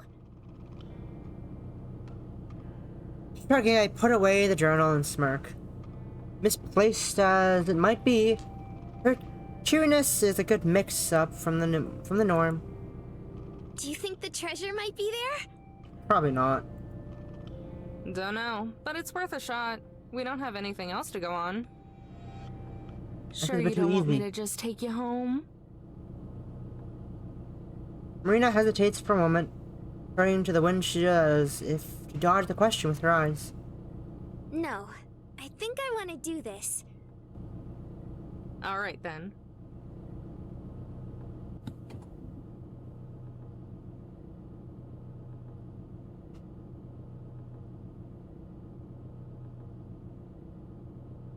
I put the car in drive and look ahead. The sun has set, blue sheet of dusk rising up to take its place. I press down on the gas. Marina turns to me and smiles. Let's hit the road.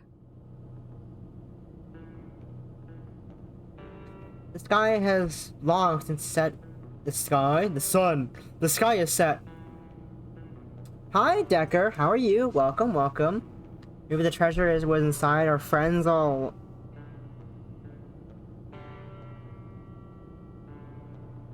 Decker, we're not gonna open up Marina. That feels a bit cruel.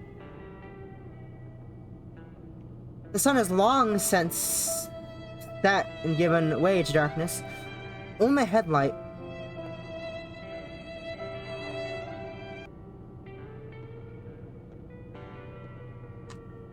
So sad. Only my headlights remain, illuminating the road and silhouetting the small rock formations around us.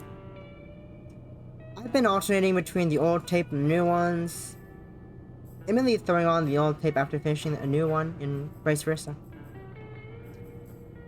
I haven't had any complaints from Marina. She's been sitting about at my side the entire time, softly humming off-key to music. She seems to be the type to just accept things as they are. Like with her car being stolen or that treasure. Especially that treasure. And to make it worse, it's not her. It's not just her. Apparently it's some phenomenon now. Goes to show how much I keep up with the current events. But the whole thing smells like a scam. Somewhere all the big shots from that publishing house are gathering up. All their corporate tower, laughing at the idiots they ripped off with that book. Christ, I'm starting to sound just like him. The music turns static before the cassette is silent. Before the cassette is silenced by a loud click. I reach for his old tape again. Marina notices, taking the opportunity to break the long-held silence. So, do you like music a lot? Oh, yeah, I guess. I figured.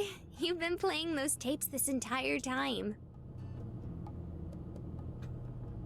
She picks up one of the tapes on the center console and inspects it, going as far as to poke her pinky through one of the holes. Though, I'm not sure what you'd call this type of music. Yeah, I've just been playing whatever. Mostly jazz fusion and alt country. Threw in some new age crap in there for good measure. Nice. Most of these are mixtapes I made when I was little. Cool. Any names I'd recognize? Probably not. She peeks at me through the holes of the cassette, wearing a weird, genuine smile. Probably not, says my mouse cursor. Probably not. Aw, come on, try me! My mouse scroll wheel is just scrolling backwards randomly, we love that. Why not? You're not going to give her enough credit. You know, Gabriel, Gertu, Weather Report, Donovan, Metheny. Rina gives sage-like nods and grunts of understanding as I list off the names. You have no idea who any of them are, do you? Not a clue. That's what I thought. Sorry. I usually listen to whatever's on the radio. Mood. Kind of. I make a slight smile. It's alright. I could see how it might be hard to get into. My gramps used to call it road trip music. I still think it's nice, though. It's making you really happy. That's good to hear. You think so?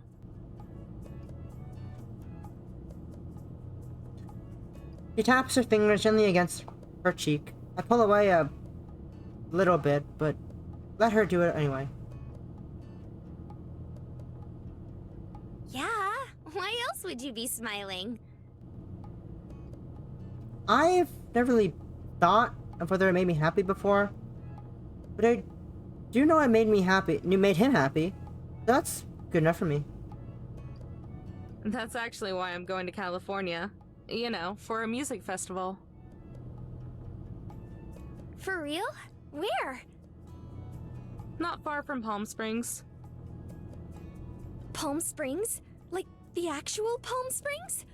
Don't know if there are any other Palm Springs in California, but yeah, they do it every year for a few weekends. Nice. I went to my first concert a little before I graduated. She rests her hand against the window and stares at the road ahead. Smile fading, but still there. It was so much fun. An entire weekend of that sounds super awesome. Nah, it ain't that cool. Ah, damn. Rena flings her head away from the window and turns to me. Now she's staring at me like I'm crazy. How could you even say that? It's the coolest thing ever! I wouldn't even be able to wait. I'd want to see all the bands. Sheesh, relax. It's not like I'm taking it for granted. It's just that there's only one group I know I want to see so far. Ah. That's right. His favorite group. Just one? He was so excited when he got the tickets. Just one that I'm excited for. I'll watch a bunch though. Releasing a long sigh, Marina eases back into her seat. Oh, good. I was afraid you were going to head home after you saw your group. That'd be weird. You crazy? I'd like to at least have a little fun before worrying about all the expenses I gotta deal with. Expenses? Yes, you know, money? Damn it. It's nothing. She gasps. Are you in debt? Is it college loans? My brother said those aren't fun to deal with at all. Got too comfortable. Should have just kept my trap shut. Or did you just spend too much on your Without warning, I swerve off the side of the road and on the rocky sand, cutting Marina off and nearly giving her a heart attack. Marina shoots a worried glance, her face still pale. Oh my god! What was that? Are you okay? I pinch the bridge of my nose and my eyebrows on the wheel. Amber? I've been driving all day. I'm a little tired. Where are we? A little outside Albuquerque, so we aren't too far now. We'll sleep here tonight and drive to Shiprock first thing in the morning.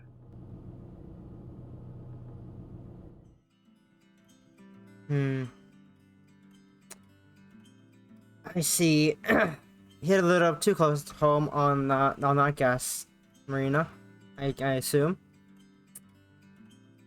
Killing the ignition, I climb out of my seat and into the living quarters. Marina trails behind me. I yank open the bathroom's Velcro latched cupboards. Inside is a folded stack of blankets, with a folded stack with a blanket, pillow, and my old gym clothes from school. I scoop them up and toss them to Marina. She scrambles to catch it, desperately balancing them as they lean out of her arms. Sorry about the clothes. I don't have any actual pajamas. You can sleep on the couch. It folds out into a bed. Oh, okay. Alright then, see you in the morning. With that, I step into the back room and slam the sliding door before collapsing onto the oversized bed. Even in the darkness, I can make out the picture hanging on the wall. Once upon a time, they were generic scenic pieces. Now they're photos. Photos of me and Gramps. My favorite one is us in front of a museum for music. Rock and roll, to be specific. I was just a little pipsqueak back then, holding up an autographed vinyl sleeve as that was about the size of my head. He was by my side, squatting down and ruffling my hair, as I gave the biggest smile I could, even with my missing teeth. I let a sigh and fixate at the ceiling skylight. A small silver sliver of the moonlight shining through. It feels like an eternity since I've laid down in this bed. I remember it felt like being hugged by a cloud. Now it feels like concrete. Tiny creaks sound from the room next door, accompanied by Marina's little squeaks of determination as she struggles with the fold-out bed. Until finally, I hear a loud thud. I can't help but smirk a little. Should have warned her that it was heavy. The room over goes silent. I hope it, didn't crush her. Luckily, I can hear footsteps tiptoeing across the carpet and on the bathroom tile They stop outside my door. Hey, are you awake? Her voice is weak, barely above a whisper. It's almost impossible to hear as it's muffled through the door. I know I've said it a lot already, but I really mean it. Thanks, Amber. Good night. I continue to stay silent. In the dark, the ceiling looks like it's constantly changing in size and dimension. Sometimes getting bigger and further away. Other times getting closer and smaller. I look down through the crack under the door. I can see her shadow turning around and to leave. The words slip out of my mouth before she can even take the first step. Night, kiddo.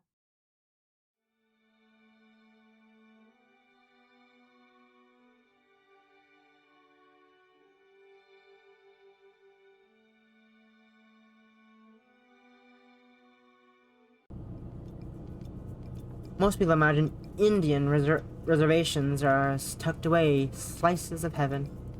Maybe some pocketed oasis of vibrant green and flowing water in what is otherwise a wasteland.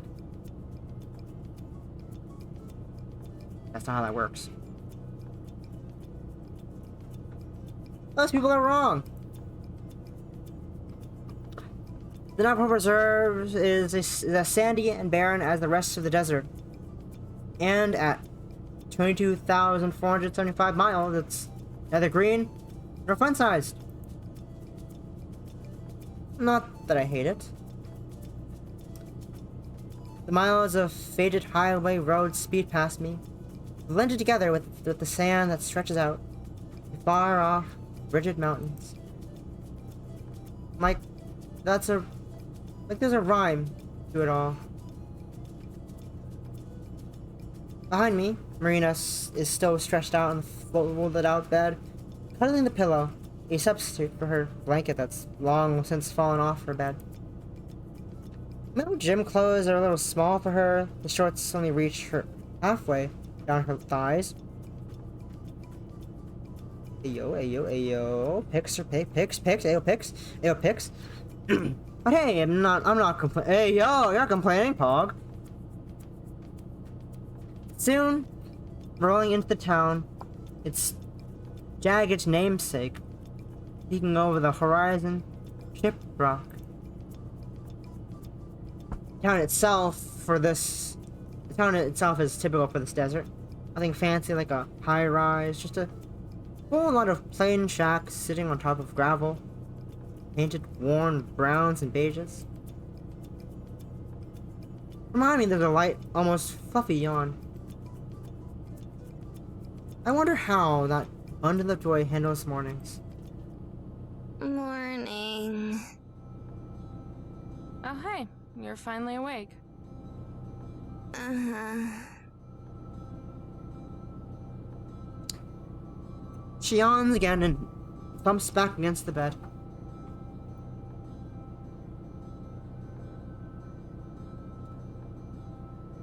Guess she's not a morning person.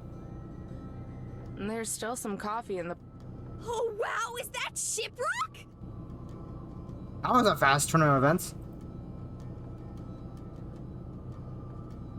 I take it back. Marina rushes behind me and grabs the back of the seats, her eyes sparkling. It's huge! I can't believe we can see it from so far away!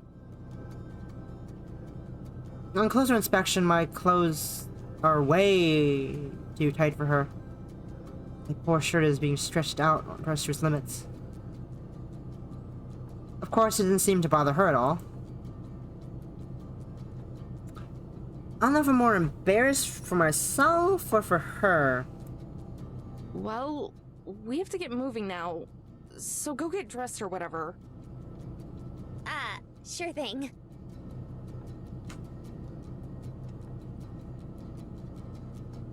She scampers off to the back, finally giving me room to breathe as I make my way to the driver's seat. Then to accidentally glance at the rearview mirror. In the middle of the motorhome, Marina slips out of her pajamas and into her regular clothes.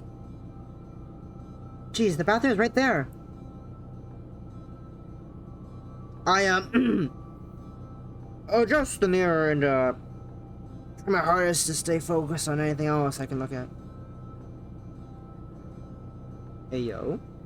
Hey yo, let me see. I guess so. Fully dressed, Marina pops back up beside me and settles in the passenger seat.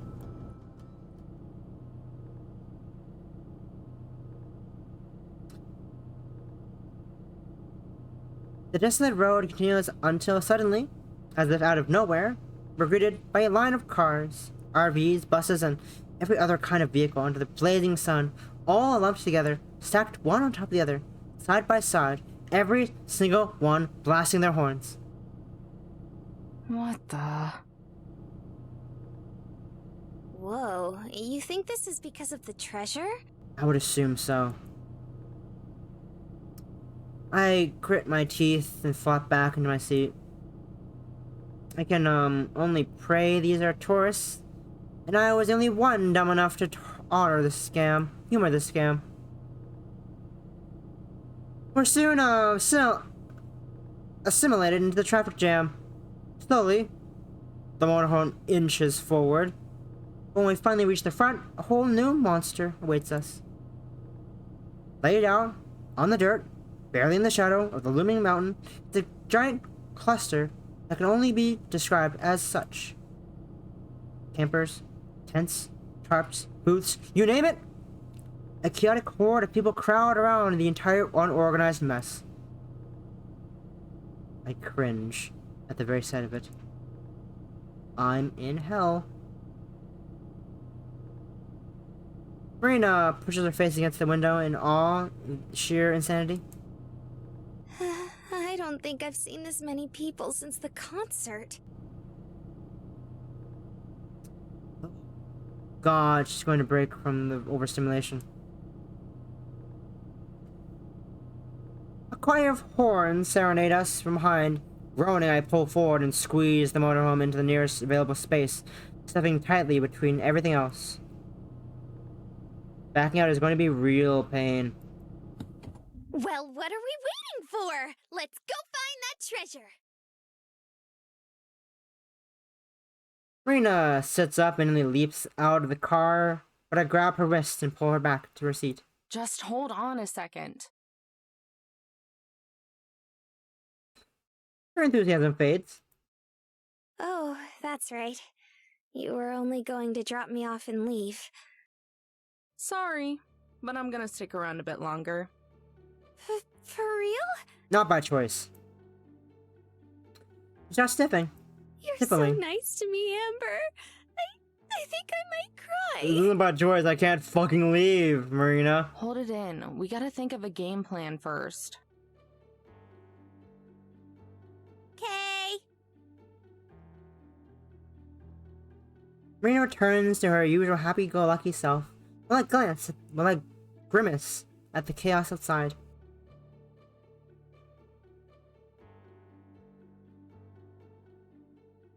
If I suspend my disbelief and assume that the treasure is real, where would we even start? We don't even have any equipment. I guess we may as well start by checking out the place.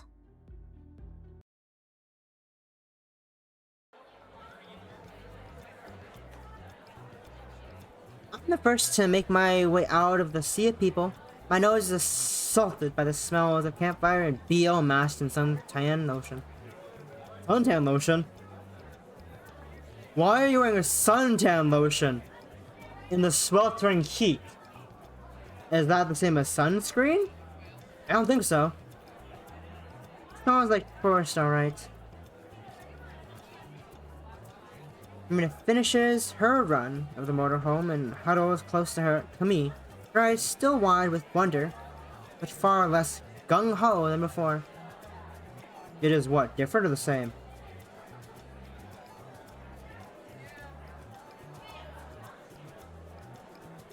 Ah. Sounds weird. Don't like it. We just make our way through the makeshift campground following a guard rail that's been set up to separate the visitors from the rock. All the while, we pass different scenes starring all sorts of people. A news anchor elbowing nosy hecklers out of the way while she tries to report. Men on top of motorhomes and lawn chairs, strumming away on their guitars.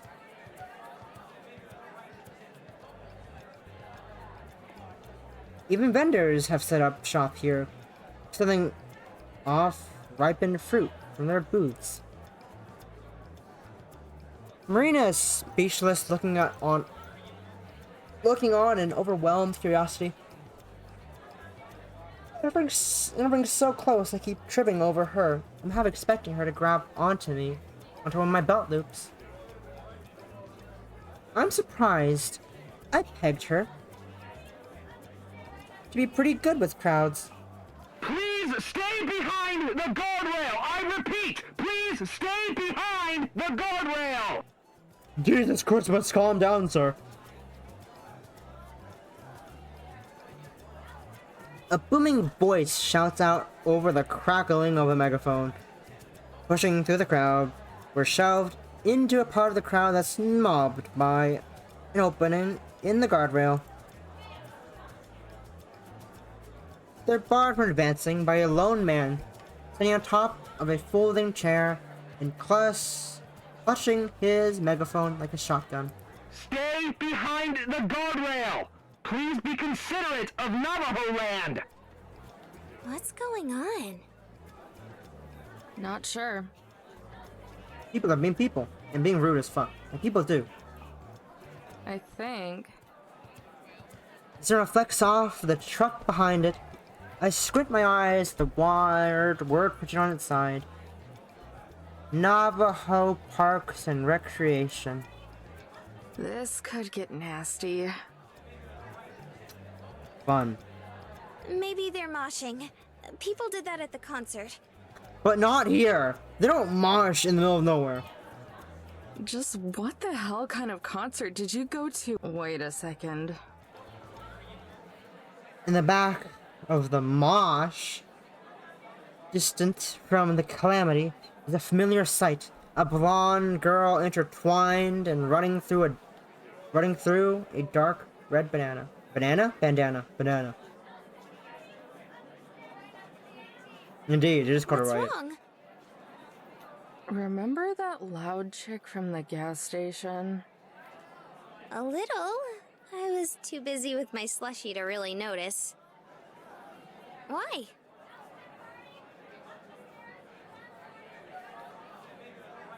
I think we just found our first lead. Hey, we're just gonna ride off her coat trails. Maybe she did. Oh, I wouldn't be surprised. My voice trails off at the start towards the girl, pushing my way through the crowd. Hey, Amber, wait!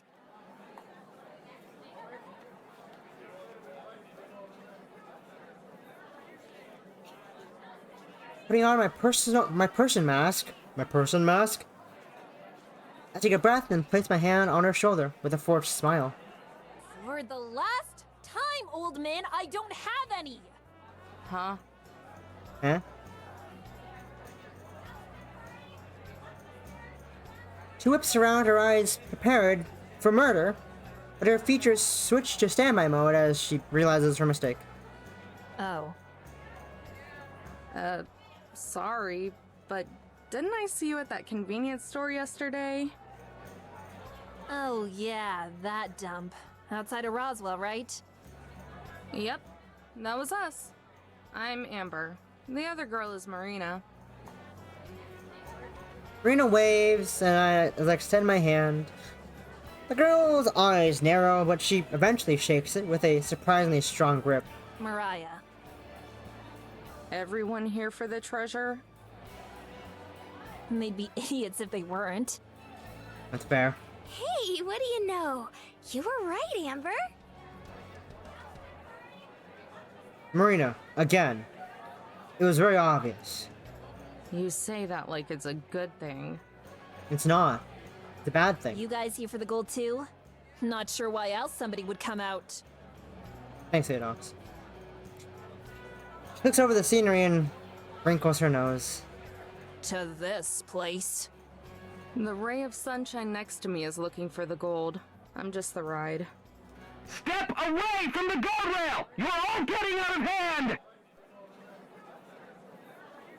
The horde presses in and the yelling grows louder. You aren't getting through, so I don't even know why.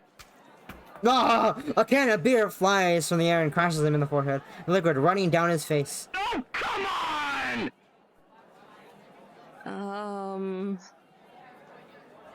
Navajo Parks and Recreation. They're trying to keep well-meaning treasure hunters from carving up the rock because of its religious significance. Doesn't surprise me. This is a four-corner state, so there's lots of stuff like that out here. I think it's sweet that they're trying to protect big ol' Shippy. Shippy. Mariah stares at her as if questioning her entire existence. But it's a rock. So? So? It's only good for postcards and carving big monuments. Why is it such a big deal if people want to look for treasure up there? Well, it's not gonna make much of a difference either way. Why's that? You a non-believer? No, I'm just not a sucker. That's not very nice, Amber. Yeah. Could be worse.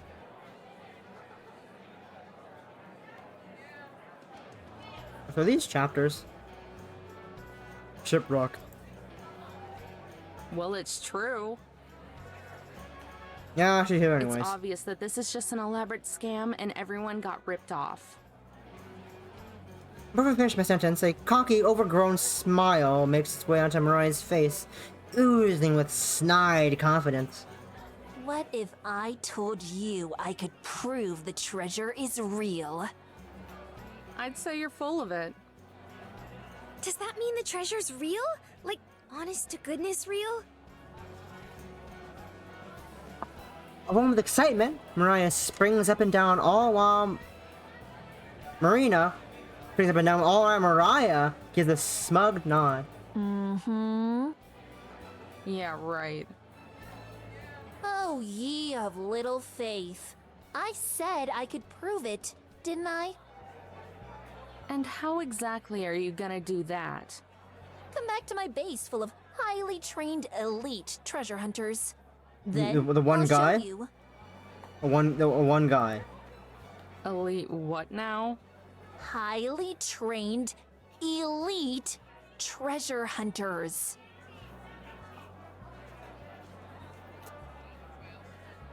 Okay, then I'll go with Right. Thanks, but no thanks. We'll pass. Here's Marina. What? But why? That sounds like a kidnapping scheme. Well, because... You said we needed a game plan, right? This is the best chance we have right now. A terrifying amount of determination emanates from her as she forces an unwavering stare at me. Her gaze intensifies. I look down at my dusty shoes and finally give in. Jeez, if it'll make you that happy, I'll do it. Yay! She's really damn determined. I'll give her that much. I'm not sure I could say no. But this better be legit, you hear? I point at Mariah. I'm not in the mood to be jerked around today. Yeah, I'll keep my word. Hey! Stop it! Ah! Shut up, guy! Shut up, guy in the fucking background. I'm not gonna want... bruh. You're fucking loud. I'll eat my ass. Look, we look back at the crowd. The guardrails have toppled over and the crowd surged towards the man. I'm warning you! Stay back! I have a megaphone!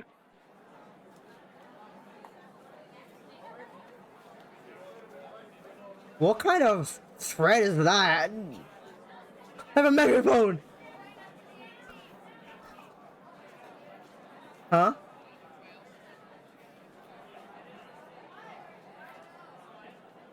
The crowd circles in around the chair and topples it over. The man crashes down with it.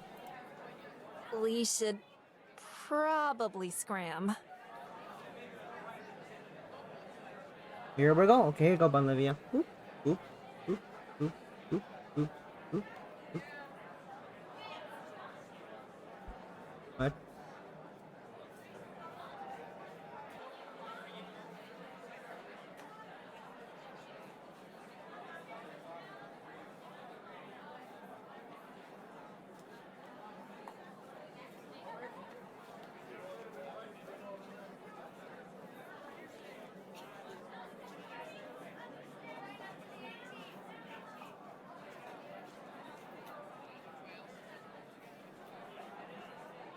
Way ahead of you.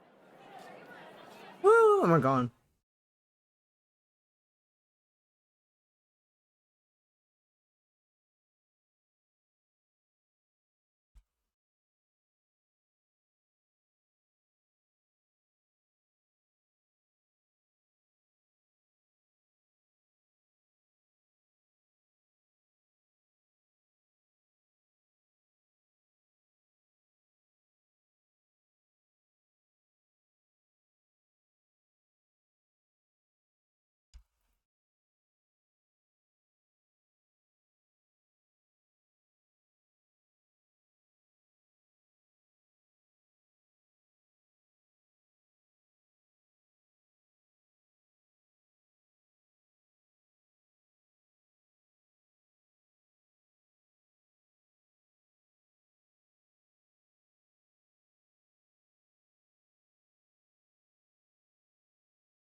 So my friend just learned that there's an aim button in Sunshine.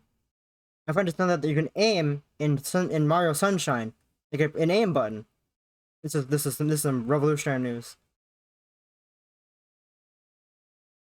Sleek and lavish, Mariah's motorhome is like a mansion on wheels. Its chromy black paint is so fresh that you can practically smell the primer.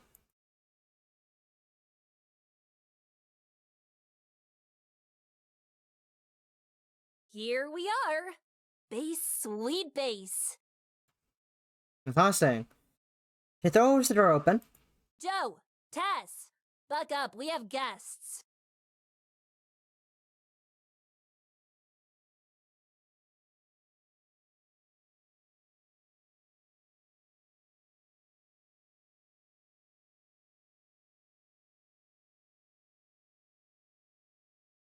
Marina and I shoot each other in an unsure glance, then enter the motorhome.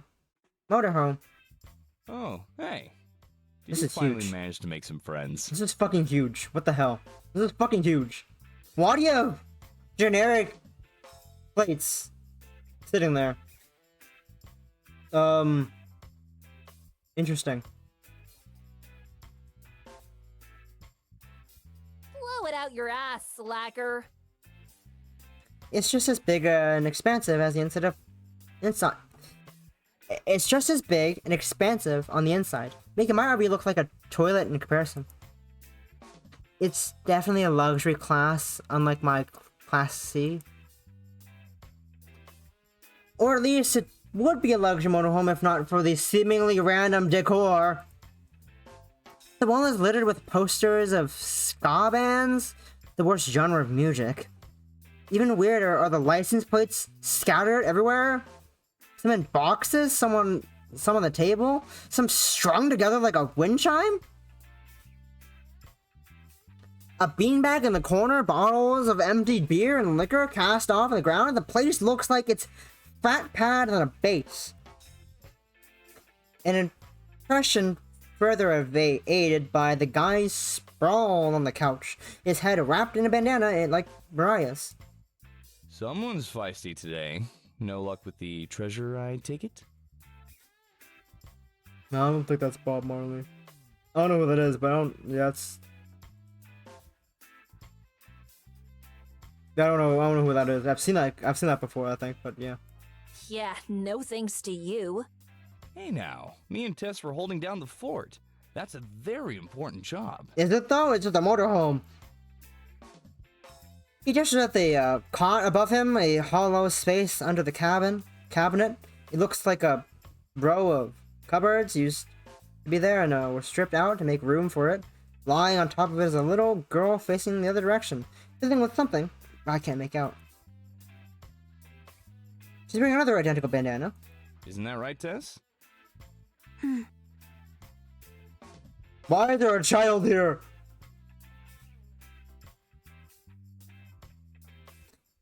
Tess gives a barely existent nod and continues tinkering. See, what did I tell you?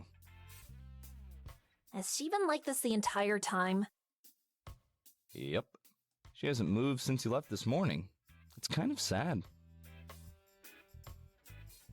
I would assume as her sister. I wouldn't go straight away to her kid. That feels a bit weird. And a bit too fast to jump to conclusions. Please. Don't think I haven't noticed you were on that couch when I left. Guilty as charged. I clear my throat, reminding them of our presence. Oh, right. Where's the proof? Where's the pudding? Where is the pudding? This is my team. The lug who's become one with the couch is Joseph, and the squirt is my kid sister Tess. See? Sister. Let's be back real quick.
I'm back.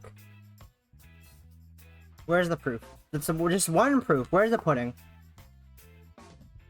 Joe, Tess, this is Alyssa and Melina. That's not our names! Amber and Marina.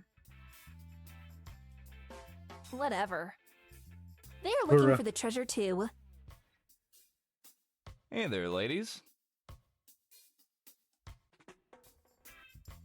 I really hope the highly trained elite team are hidden in the bathroom. Hey, I'm Marina. It's really nice to meet you. So, where's the elite team you're talking about? Marina jumps in front of me, taking hold of the competition by its throat. The other girl And is she- Amber. Say Is it? hi, Amber. Hi. Hi. Don't mind her. She's just grumpy. I'm not grumpy. I am grumpy. You sound pretty grumpy to me. I'm no longer grumpy, because I'm agree with Joseph. I'm no longer grumpy. I am no longer grumpy, for Joseph said so. I am no longer grumpy. I am now a ray of sunshine. Yep, that's me. Ray of sunshine, that's me. I groan and start muttering nonsense under my breath.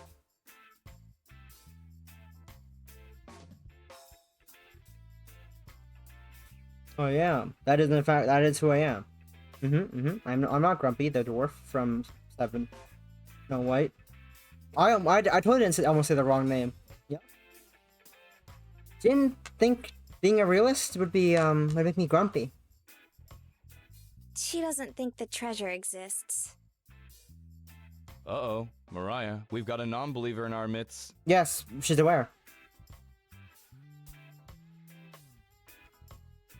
Why do they keep saying that? Why do you think I brought her here? If you think you'll be able to convince me that this treasure is real, then fine. But you have another thing coming. Come on, where's your sense of adventure? I left it back in your car. I left my sense of adventure back in your car, Marina. That's where it is. Also known as gone. Back in my motorhome. Dead, We can like take my you and your grandpa. sense of adventure back to Carlsbad if you want. My sense of adventure died with my grandpa. Anyways. No thanks. Carlsbad? California? New Mexico. New Mexico. Carlsbad, California, New Mexico. Rolling her eyes, Mariah walks over to a drawer. From inside, she pulls out something wrapped in cloth and brings it over to me. Go ahead. Take a peek. Okay, docs. She smirks, her smirk reappears, curling across her face as if this were a game, and there's no way she could lose. Hesitant, I bring my hand to the rag and unwrap it. What? No way. Is this? That's right. A gun. Lying, swaddled in a cloth, is a yellow nugget. I take it. I give it a squeeze. It's soft. Definitely not a piece of pyrite. It's gold! Gorudo. But how? You know the miner who hid the treasure? That's Joseph's great-great-uncle. Huh? You're lying. I can testify for that. It's true. This thing is a family heirloom. But I thought you didn't bring any gold back.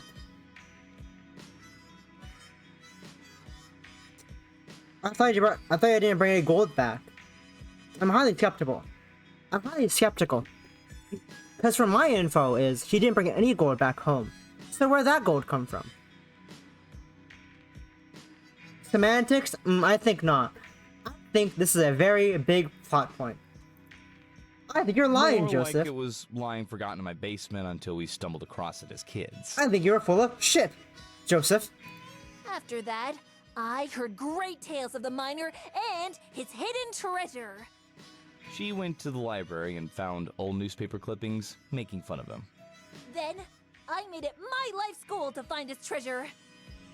She's been obsessed with it ever since. Help. Help! Help! Help me! That's a load. I saw you at the store yesterday.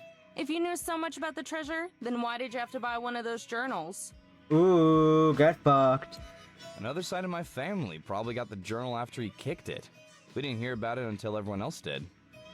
This doesn't prove anything. Yeah, it could just be any random piece of gold. Marina shoots me a scowl, similar to the look she gave the clerk yesterday. What are you trying to say? I'd say you're full of bull. Sis.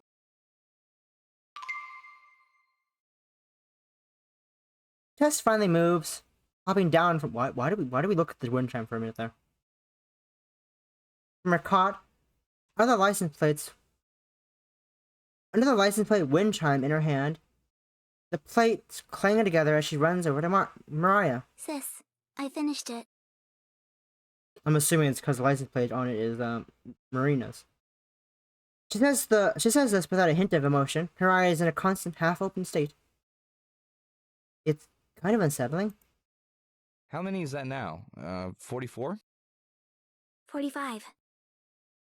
Maria bends down to Tess's level and greets her. Oh, are you collecting license plates? You stole them. Uh-huh. I only have 5 more until I have all 50 states. And what state do you have there? New Mexico. New Mexico. I had a feeling. Her voice and expression don't change, still as dry as the desert air. Maria scoffs. At least yesterday wasn't a complete waste of time. That junker was a piece of crap. Junker, you say? Piece of crap, you say? Wait a second. All the parts were rustier than my ass. Even the scrap metal wasn't worth it. Just be thankful we found it. We'd be busted if I hadn't salvaged the good bits. Besides, that money is going to keep us from starving. I look at Marina, but she doesn't seem to have put it together. About that car you found. That wasn't outside Roswell, was it? Marina's eyes go wide, realization finally penetrating her skull. Yeah, not too far from the store. What do you care? I can feel my blood begin to boil. Marina can feel it too. Amber?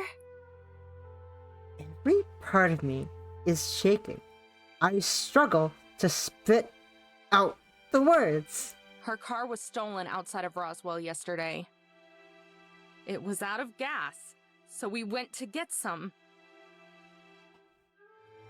Joseph is the next to realize it, followed by Tess. Oh, crap. So? What do you mean, so? I can't hold it anymore. Sorry, Marina. So... you stole her car and dismantled it! Joseph jumps off the couch, apologetically bowing repeatedly, all in one swift motion. Each bow makes me a little bit angrier. Joey said it was okay. I thought it was! Mariah gave the go-ahead! You told them it was alright?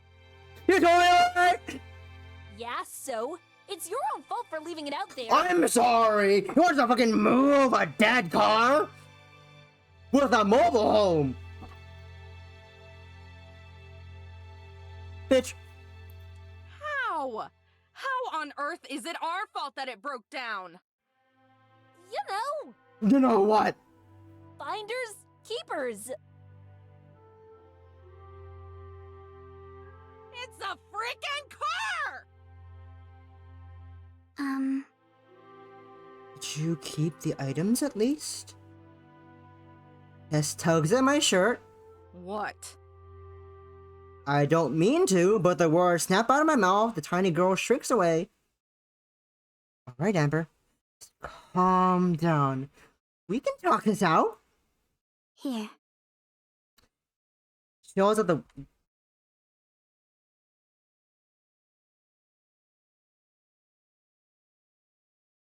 I don't want your fucking wind chime. You can have it. I don't want your fucking wind chime. Never mind. Calm down. Isn't gonna happen. A hand grasps my shoulder. I turn to Marina. She shakes her head and smiles. Amber, it's okay. What did you do with the phone? Ain't all the Wait. You found a car full of belongings and said, yeah, this is abandoned.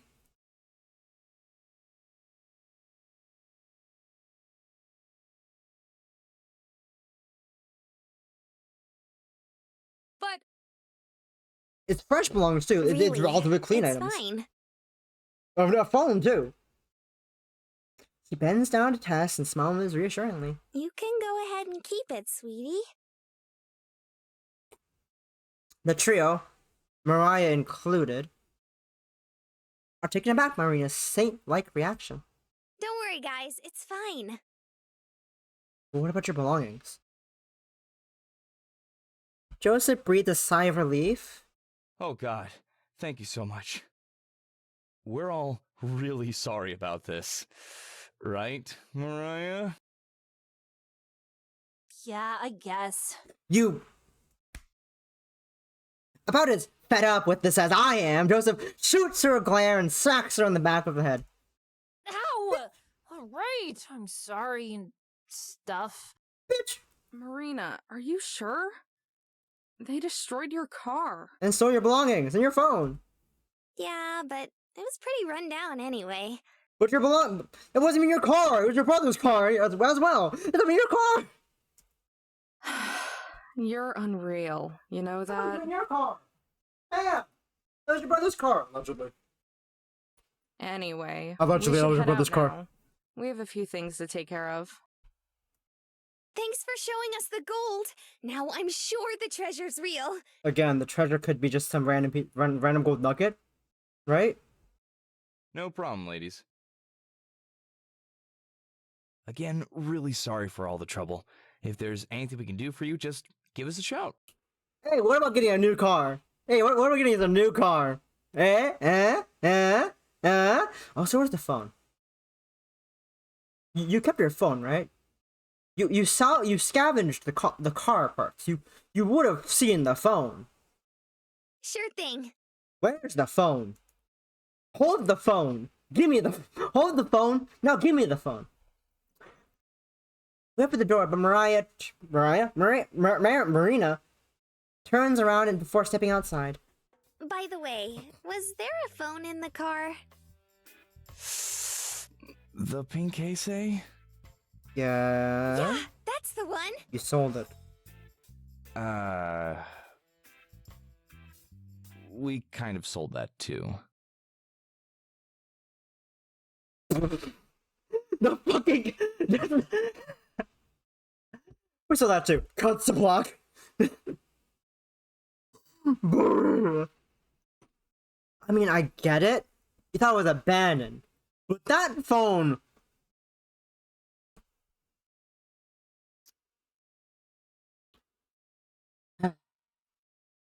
It feels like the page is staring back at me. Not starting, page, staring. I can't read. You can. In fact, at this point, it probably is. My gaze strips from the journal to the window by the entrance.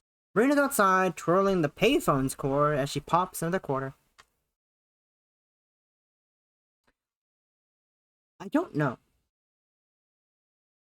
You know, I mean, odds are the registration is like is in the glove compartment, right? That's where people put it, right? Right? That you put the registration in your glove compartment because you have that on you in case you get pulled over or something. Or I don't even know. I've never driven nor have been pulled over in my life. Yours is in a briefcase in your house. So if the police ask for your license and registrations, you only give them the license. Because it's in a briefcase. In your house.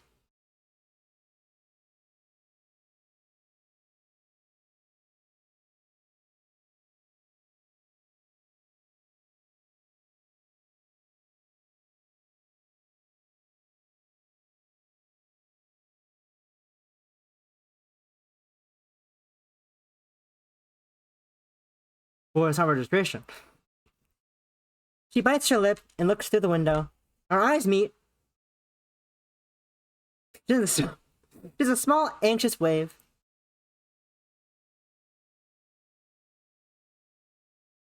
Closing the book, I let out a yawn and removed my head from my fist. My fist. I'm sure there's a red imprint on my cheek. Figuring out we had to go to Shiprock was pretty easy. Everything else has been a gigantic pain in the ass.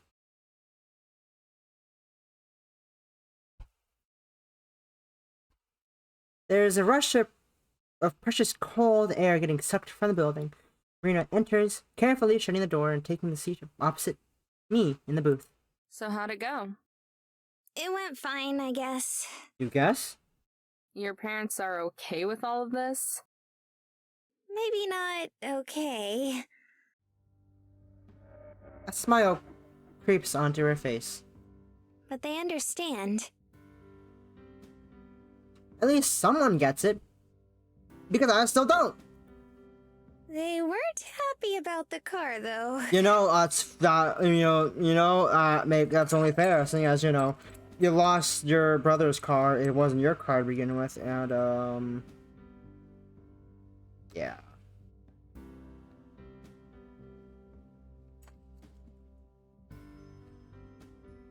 I think you were the only person who was. How couldn't I be? Mariah showed us that the treasure is real. She showed us a gold nugget. That could be from anyone. Because the miner, allegedly, didn't bring any gold back home. You're going to believe the people who stole your car? You're more of a brick than Tara Brick, and her last name is Brick.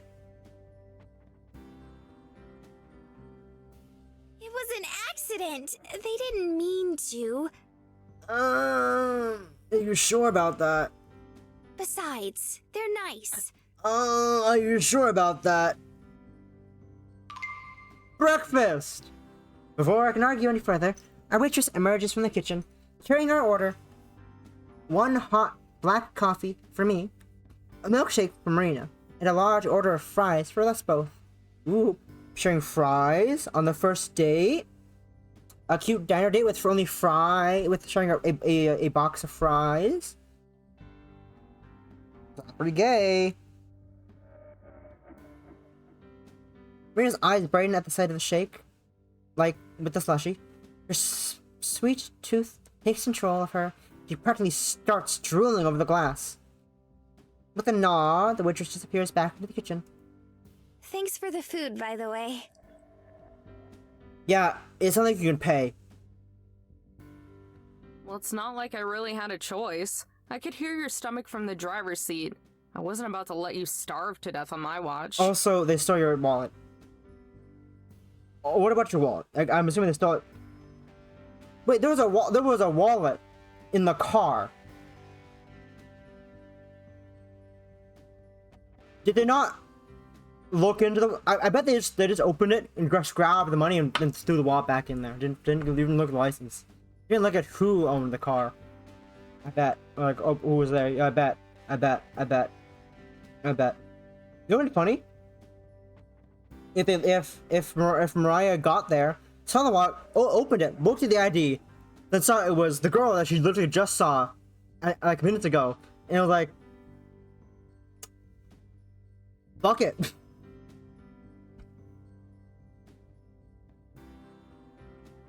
But this is only the assumption. I'm assuming it's the assumption that Tess and Joseph found the car, and that's what the phone call was about the whole time, and they just wrecked the car without Mariah there, and then Mariah got there after they looted the whole car. I'm assuming that's what happened.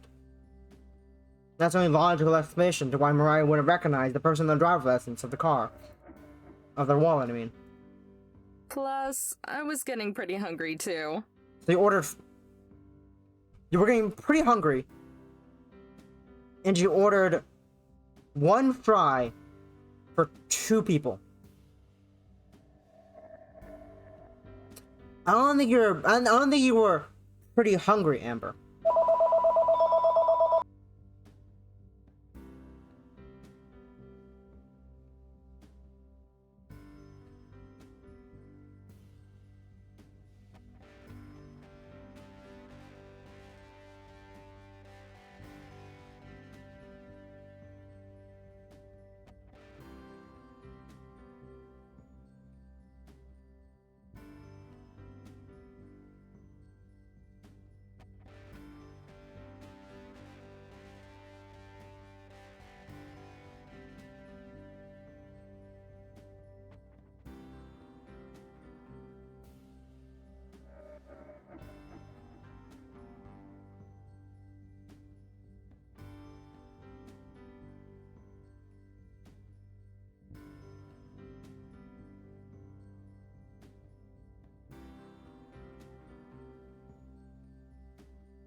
No. That was a real phone. Ah! Eno! Thank you for summoning Eno for some reason. It's Eno! Run! That was a real phone call. What happened? Yep. Why would that be in the game? Why would the game have a fucking phone ringing? Well, Olivia, that makes no sense. Why would there be a ringing phone? That'd be weird. Yeah, they don't have phones. Amazingly, Marina didn't freak out at the sight of the diner, like she was at everything else so far. Wow, a diner! Wow, a diner! How novel! There's none of these in New Mexico. I was really shocked when I didn't hear a gasp of awe escape her mouth as we pulled up. Hey, Amber, why don't you get a shake too? Coffee and fries don't really go together, don't you think? Yeah, they don't.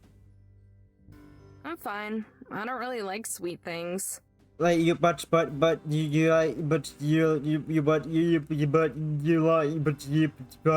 But you. But you. But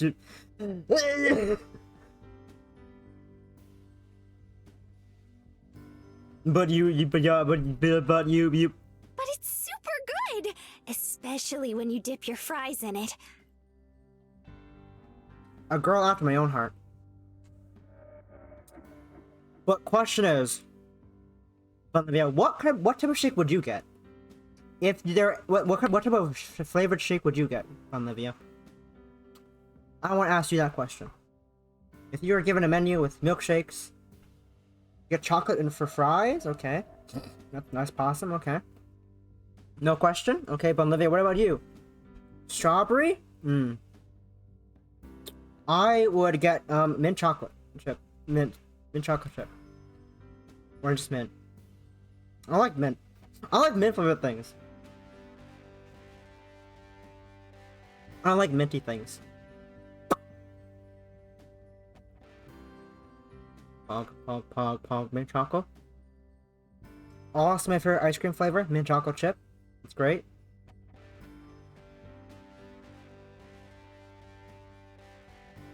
I love the very casual nodding. Yeah, I didn't give it. I said if you're given a menu, I didn't say why are we going at the basic 3? I asked a very weird question. I asked that very open-ended question for a reason. So you give me very open-ended answers. I gave an option and you spotted it, Olivia. Did I read that? I think I did. But it's Yeah, super good! She takes several of the fries and does just that. Dip them in the shake, like it was ketchup. Or mustard. Why would you put mustard in your fries? That's silly. I can do the same thing with my coffee. Don't do that with your coffee!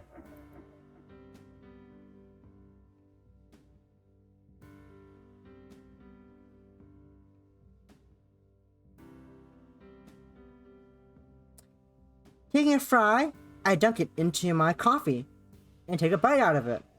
And you regret doing that.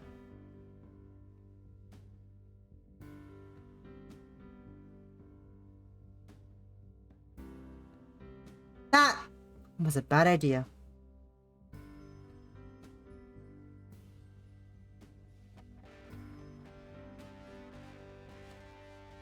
You know, I could technically go walk to Wendy's right now. It would take me about 10 minutes to get there and back.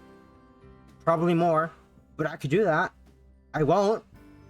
But I could. But I won't. But I could. But I won't. But it's 20 minutes there and it took 10 minutes there and back. It took 10 minutes to get there. Then 10 minutes to get here. So it's like 20 minutes approximately. 20 minutes probably. Yeah, it took me about 20 minutes to get there and back with Frosty and Fry, not counting serving time. Grimacing, Grimace. I placed the rest of the fry in my napkin as I tried to cope with the cold, chill, and sure, sulfury aftertaste.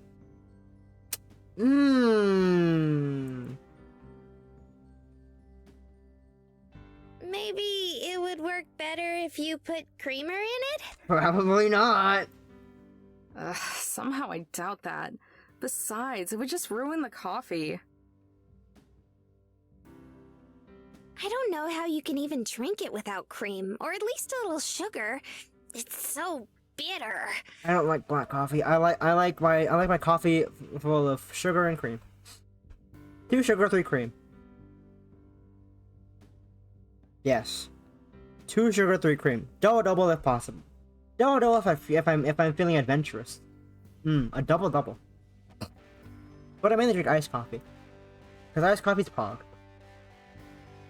Or an ice cap, Or not the type of ice cap you're thinking about, Olivia. My ice cap. I like ice caps, but not that ice cap. This ice cap, not that one though. My ice cap. It's an acquired taste. You find flavor in the bitterness. Nice. That's why I think it's weird that you drink something like that. How do you mean? Hmm? I don't know. Rough furrows and deep thought. You always seem so yes or no about stuff. If you like something, then you do. If you don't like something, then you don't. Need to check something. This one.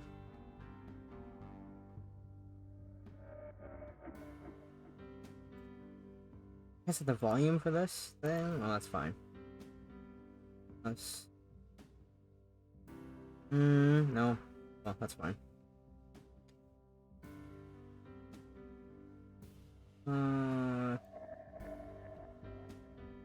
Game. Like, that's how things work. Yup. You're losing me, Mare. Mare? What did Mom used to tell us when we didn't listen to her? Ayo, cute, ayo, nickname already? You only know her for 2 days and nickname already? Ayo, pog champ, pogging.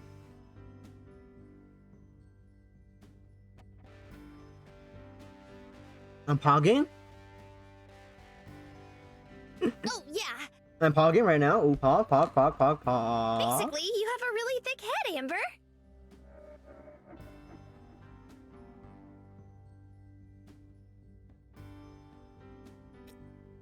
I nearly spit the coffee out of my mouth. Gee, thanks. Or was it a thick skull? Whatever, you know what I mean, right? Do I? I think so. Maybe. I guess I do.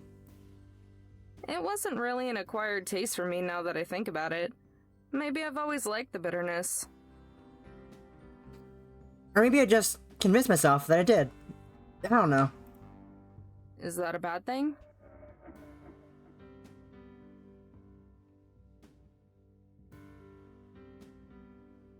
Just like in Mariah's RV, Marina shakes her head and gives me a sweet, genuine smile.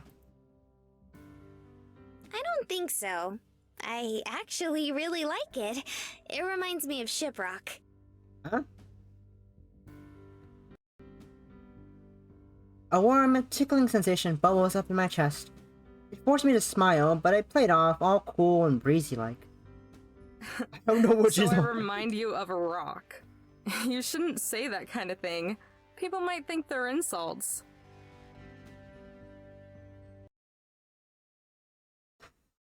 Satisfied with how I played that off, I reached for a fry to reward myself.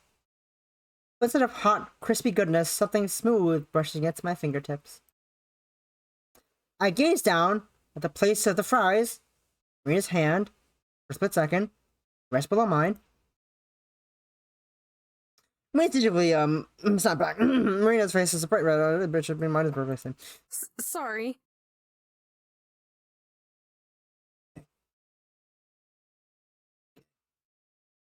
That's pretty gay. The room feels 10 degrees hotter. We try to re-establish eye contact, but our glances shoot off in other directions as soon as we meet. Hey, Amber? Yeah. I managed to compose myself long enough to look back. You said something about bills and expenses last night, right? Yeah. I don't know what exactly you meant by that or what it is you have to pay off, but since we know the treasure is real now, I was wondering. Maybe you might think about sticking around to look with me? We could even split it, or something. That sounds pretty gay. Well, first off, we don't even know if the treasure is actually real. Mariah could be pulling our legs. What's that thing called again?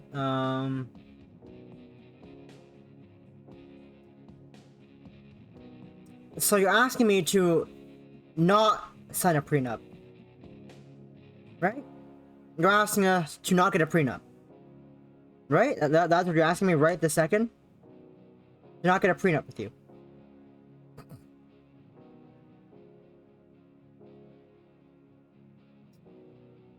Okay. I'm down for that. My coffee is mostly gone. All that's left is a puddle of and a few straight grounds. I'll think I about love it, though. coffee. I love coffee grounds. Really? Tasty. I only said I would think about it. Don't get too excited just yet. I won't. I just think it would be super cool. Marina flops her chin down on the flops her chin down and rests on the table. How's it going anyway? Have you figured out where the first part of the treasure might be? Interesting. No luck. It's not like the guy drew a map or anything. He just jotted down details about the places he went to. Why don't we try No luck. going It's to not those like the guy- places? That and rambling about how awesome he was? Do you think Mariah was right and he hit it on top of old Shippy? Probably not. Don't listen to Mariah, okay? She doesn't know what she's talking about. And you do? Think about it. How would he even scale the mountain? He was traveling solo on horseback. I doubt he would have the tools to do it. And even if he did, I'm pretty sure he would have gone on and on about it in his journal. Yeah. With the puppy dog wine, Marina frowns. Are you sure he didn't mention anything else? Maybe something we didn't catch? Maybe in that opening paragraph you skipped. I slide the book across the table and over the leftover crumbs, stretching out my stiff joints as I rest against the booth. Take a look if you want. My eyes are gonna start bleeding if I read it again. The only things he really mentioned are the rocks and the dikes around it. Oh. The what? Marina forces herself to stare down at the plate and blush from earlier reappearing. The what? Oh? Oh! No, not like that.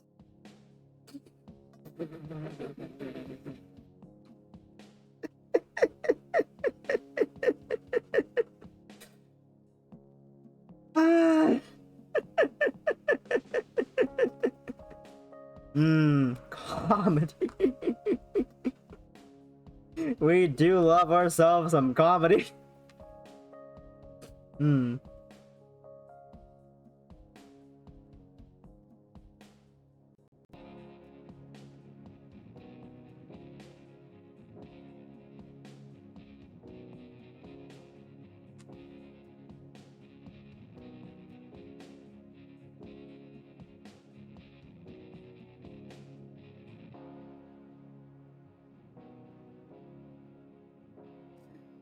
I stifle a giggle. Teasing her is gonna be a blast. I mean the rocks that branch out from the mountain. That's what they're called. Huh. It's so simple, but it makes sense. I shoot up and throw down some money. Marina jumps at the sound of the table, rattling. What's the matter? Did you figure out where it is? Maybe. Maybe. At least a general area. I march towards the door. The table rattles again as Marina leaps up and stays behind to straighten it out before scrambling to catch up with me. We're going now? Hell no. We don't have any equipment. Yet. But we know someone who does. We do? I shove the door open, the last bastion between refreshing air and burning, dry heat. Come on, let's go cash in a favor. Yes. Yes. Let's emotionally manipulate them. It sure was nice for Mariah and her That was friends fast. to let us use some of their equipment. Only after that Joseph guy begged her to. I paused to look around. We decided to wait until nightfall to look around some more. for obvious reasons. It's like an entirely different world, and the further you go, you get from the insanity. Quiet and calm, the only light is the stars and the faint glow of a campground. The campers and motorhomes flickering in the distance. Marina fiddles with the metal detector's headphones, removing them halfway. Sorry, the beeping's loud. What was that? The beeping's loud? I'm sorry, the beeping is loud? Forget it, I'm not playing that game. Just keep listening. Oh! Did you find something? I think so. It's over here. I set aside my shovel and throw myself to the ground, clawing at the sand. Why are you clawing at the sand? Why are you clawing at the sand? You have a shovel. A tiny speck sticks out of the ground. Magically, I take it out. Is it the gold? Probably not. It's Scrape hole. I scrape harder. Why are you using your hand? Use your fucking shovel. It's Can. I didn't can. Finally, I unearth it and hold it up to the starlight. a soda tab. As I expected. Damn it! This is the 5th one! If we find any more, we could start making a curtain out of them. Or a belt. I hear those are in season. Knife in the tab flying, speeding off over the dikes. Maybe we should call it a night. I'm sure we can find it once we're fresh in the morning. The morning is not the best thing, because that's when everyone's out here. We're gonna get stolen from us if we do that. Nah, that's no good. We can only do it now because Parks and Recreation isn't paying as much attention. Even now, someone's still guarding the area near the campground, which is fair. The rocks give us some cover, so I don't think we'll be spotted, but we still need to be careful. We'll keep looking for a little while. If we can't find anything, we might want to assume the worst. Her face retches with hopelessness. That somebody else found it? Sure. That it doesn't exist! Jeez, it's like you've never even considered that it might not be real. But Mariah! Yeah, I know. I grab my shovel and swing it back over my shoulder. As we walk, we stay as close to the mountainous range as possible. Why are you so gung-ho about this thing anyway? If you're just in it for the cash, there are better ways to make money than dragging yourself around the desert. Oh no, it's nothing like that. What is it then? It's just... Come on, you can vent to me. I've known you for like 4 days. Her voice trails off. It hangs over us, never fully evaporating into the cold night air.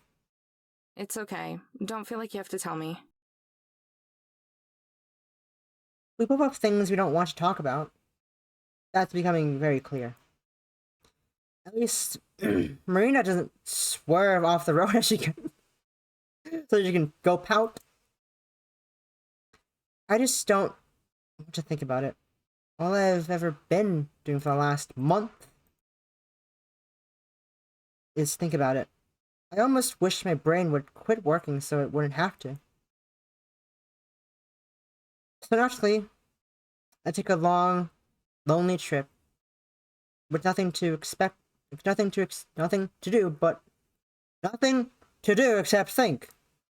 Amber! It's happening again! Marina stops, hands quivering as she tightens the grip. I swear, if this is another soda tab... Just check. I don't think it is. The beeping is really loud, and it's vibrating a lot. Wait, it's vibrating? It's vibrating? Uh-huh. It feels weird. The metal detector hovers over the ground. Between the rock and the sand, I thrust my shovel into the spot, metal scraping against the edge of the dike. Planting my foot to the shovel's head, I drive it further into the ground, using every ounce of my strength to dig. The first load of dirt and sand unclenches from the ground, loosening the earth around it. I throw the load aside and repeat the process. Each time it's a little easier, a little lighter. Finally, the shovel strikes something hard, sending a shocking vibration through my hand and all up my entire body. Bedrock? Bedrock. I haven't dug that deep. Drop to my knees. I reach my hand into the hole and brush off the remaining dirt. Marina leans in. The sound of her anxiety swallowing is barely audible over my heavy breathing. Barely. Barely. My fingers brush against something. I gulp and pull out the hole's contents, a small, rotting wood box. My heart stops. Trembling, I open the box. The leftover falling out of my lap. Gordo. It exists? It exists? Not so loud! Not so loud, Marina! Marina yells at the top of her lungs, yell so loud that it bounces off the mountain, echoing off the rise and then back again. Marina has been unleashed. Shh, not so loud. They might hear us. Run. She lowers her voice to an excited whisper, channeling her energy into it bouncing up and down. But it exists! I told you it did.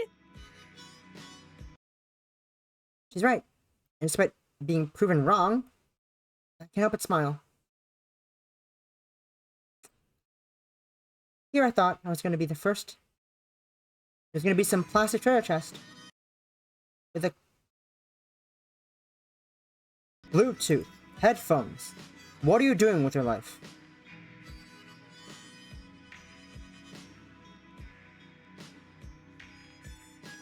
Okay, game audio is not coming out from my speakers. Oh well. Here thought I was giving me some plastic treasure chest with a coupon for chocolate milk inside. Or something equally shameless and corporate.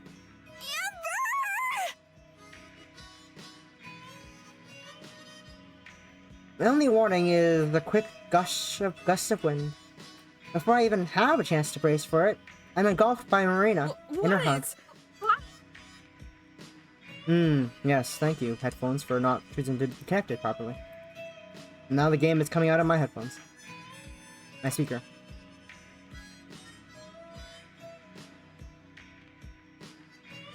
I'm now going to close the game and open the game again, thank you. So you get the sound into my headphones, so that you're not hearing double when they talk.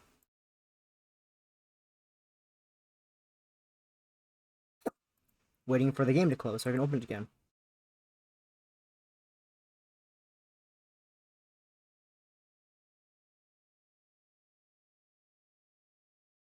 Game. Close. Thank you. And game. Reopen. Reopen. Ooh. Huh? Yes, exactly.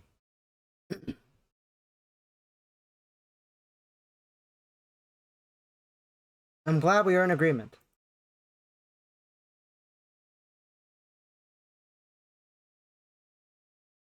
I'm also kind of racing the clock.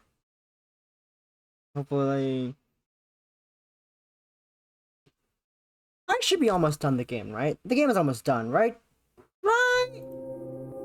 Is the game loud again? I think the game's loud again. The game is... Nope, the game is actually... Nope, kept my saving. My saving my settings. Good.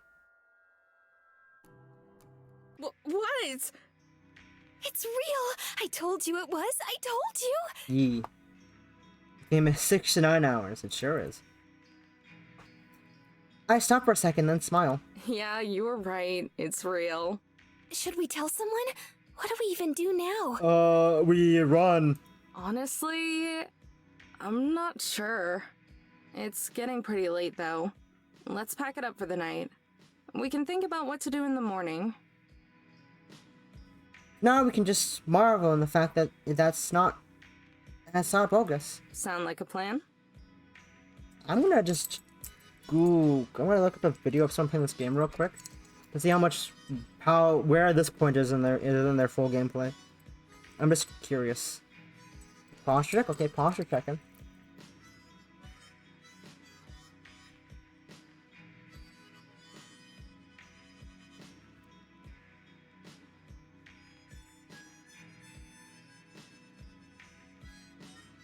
Pretty early, I think. Okay. I just want to know so that I have an idea of where to stop. Dykes. I just someone's title. Dykes to watch out for. Okay, it is really early in this person. Okay, good. Okay. We still got loads to do. Objectives, high boss, and it's about 6 hours in length, so if you're a gamer that strives to see all hours of the game, you are likely... It does, but... But... Takes a deep, long breath, inhaling all the air around, and maybe even some of mine, and releases it all at once. Because I was worried about, like, okay, because I'm running low on time, I was like, I didn't want to end it and come back next week for, like, 20 minutes. Like I did for, Please Be Happy. I came back for only 48 minutes of Chapter 3, and Chapter 4, I mean, it was like...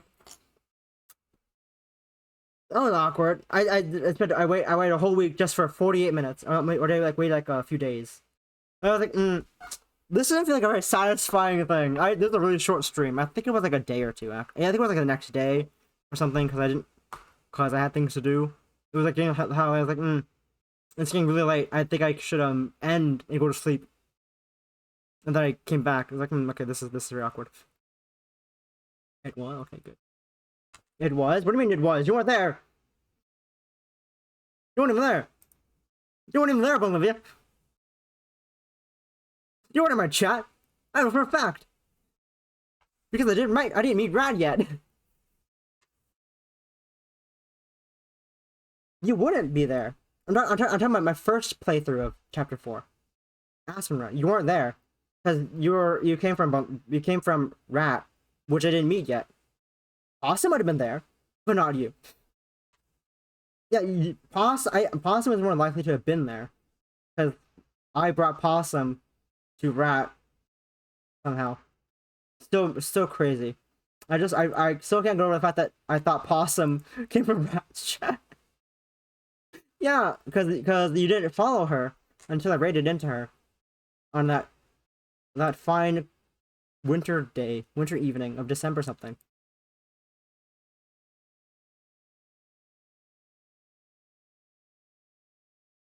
I mean, it's Please Be Happy. What do you expect, Possum? It's actually really real! Shut up! Shh! Marina, quiet! They're gonna hear us.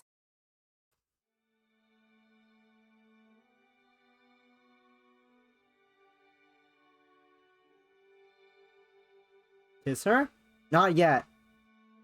Maybe in the morning. I agree. That's a good way to shut her up. I think I'm gonna end it there. It seems like a good place to end it. You know, this seems like a fun way to end it. But let's check the collection though. Even though the spoilers in the collection, probably ominous. Ominous.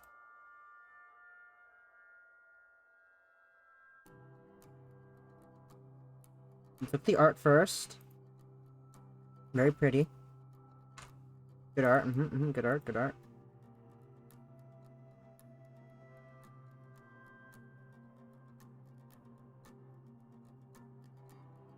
Oh my god, look at the gays. Look at the girls and the gays.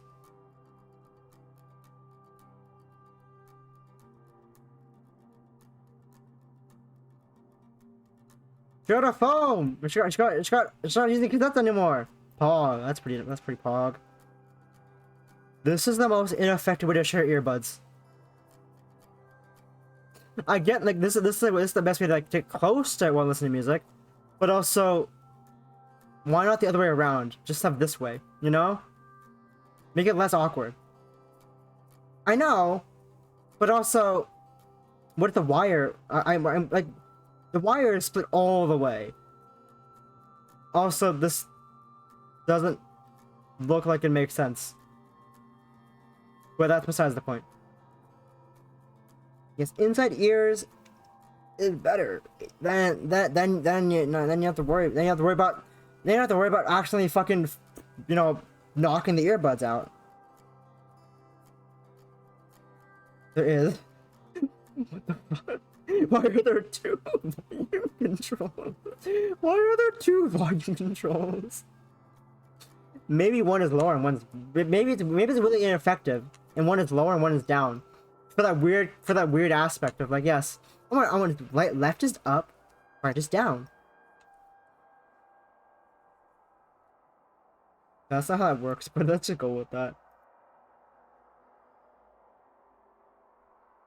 Oh yeah, so I still haven't met this girl yet. I haven't met this person yet, who I keep forsaking for a different girl from a different thing. I keep thinking she's like a character from what was that webcomic called again? I bet you know what the webcomic I'm talking about is, right? Her name is Audette or something. I keep thinking that's Audette from the webcomic I can't remember the name of. You know, you probably read it, right? I was just gifted a tier 1 subscription to someone right this second. Wow, look at that. Wow, funny. Like, you know, what do you mean same? You also think it's the character, the name character, the Audette, or what? I'm confused. How far back am I? How far back am I?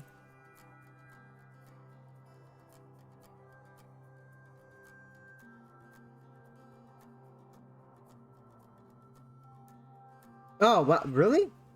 Was it Elf Gal or something? Or wasn't it? Let's see. Her name was,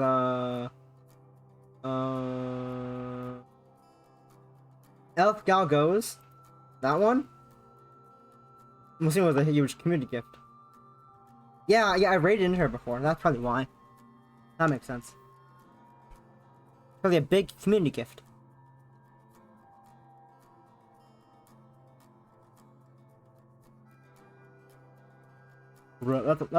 Man, you have a lot of missing teeth. That's a lot of missing teeth. That's kind of concerning. How fast you're losing your teeth. Amber, how are you losing your teeth? Are you trying to get? Did you pull your teeth out to get tooth fairy money? Is that why? Did you want tooth fairy money to buy that vinyl? Be honest with me. Did you lose those teeth normally? Did you, Amber?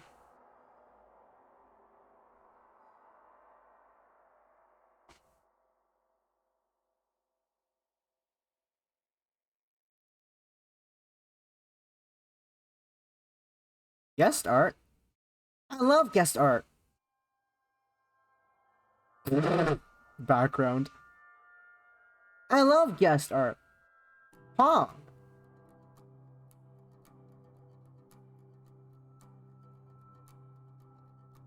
There's probably spoilers in here, but I don't care.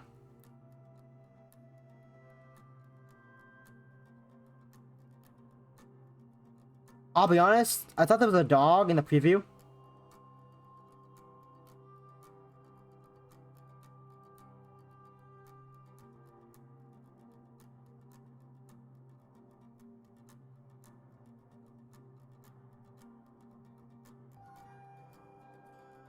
Loading. It's loading. Oh, well, I'll tell you when it's done loading. I honestly thought this was a dog for some reason.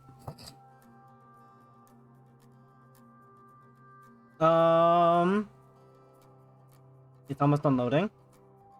It works. They're tangible. They are physical. They are workable links. Functioning like Tumblr. Fog.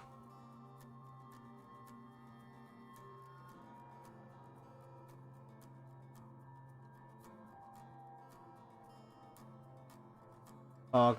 Ooh, what's this? Ah! It's huge.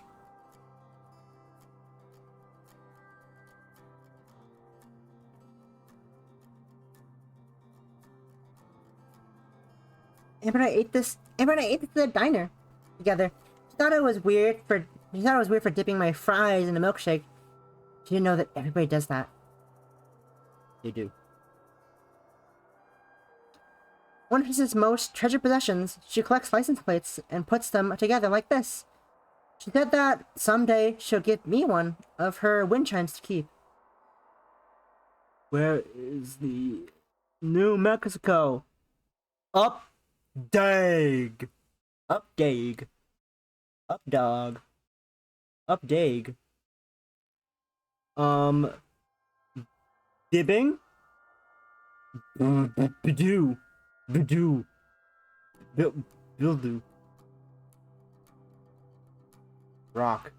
Why am I missing a thing?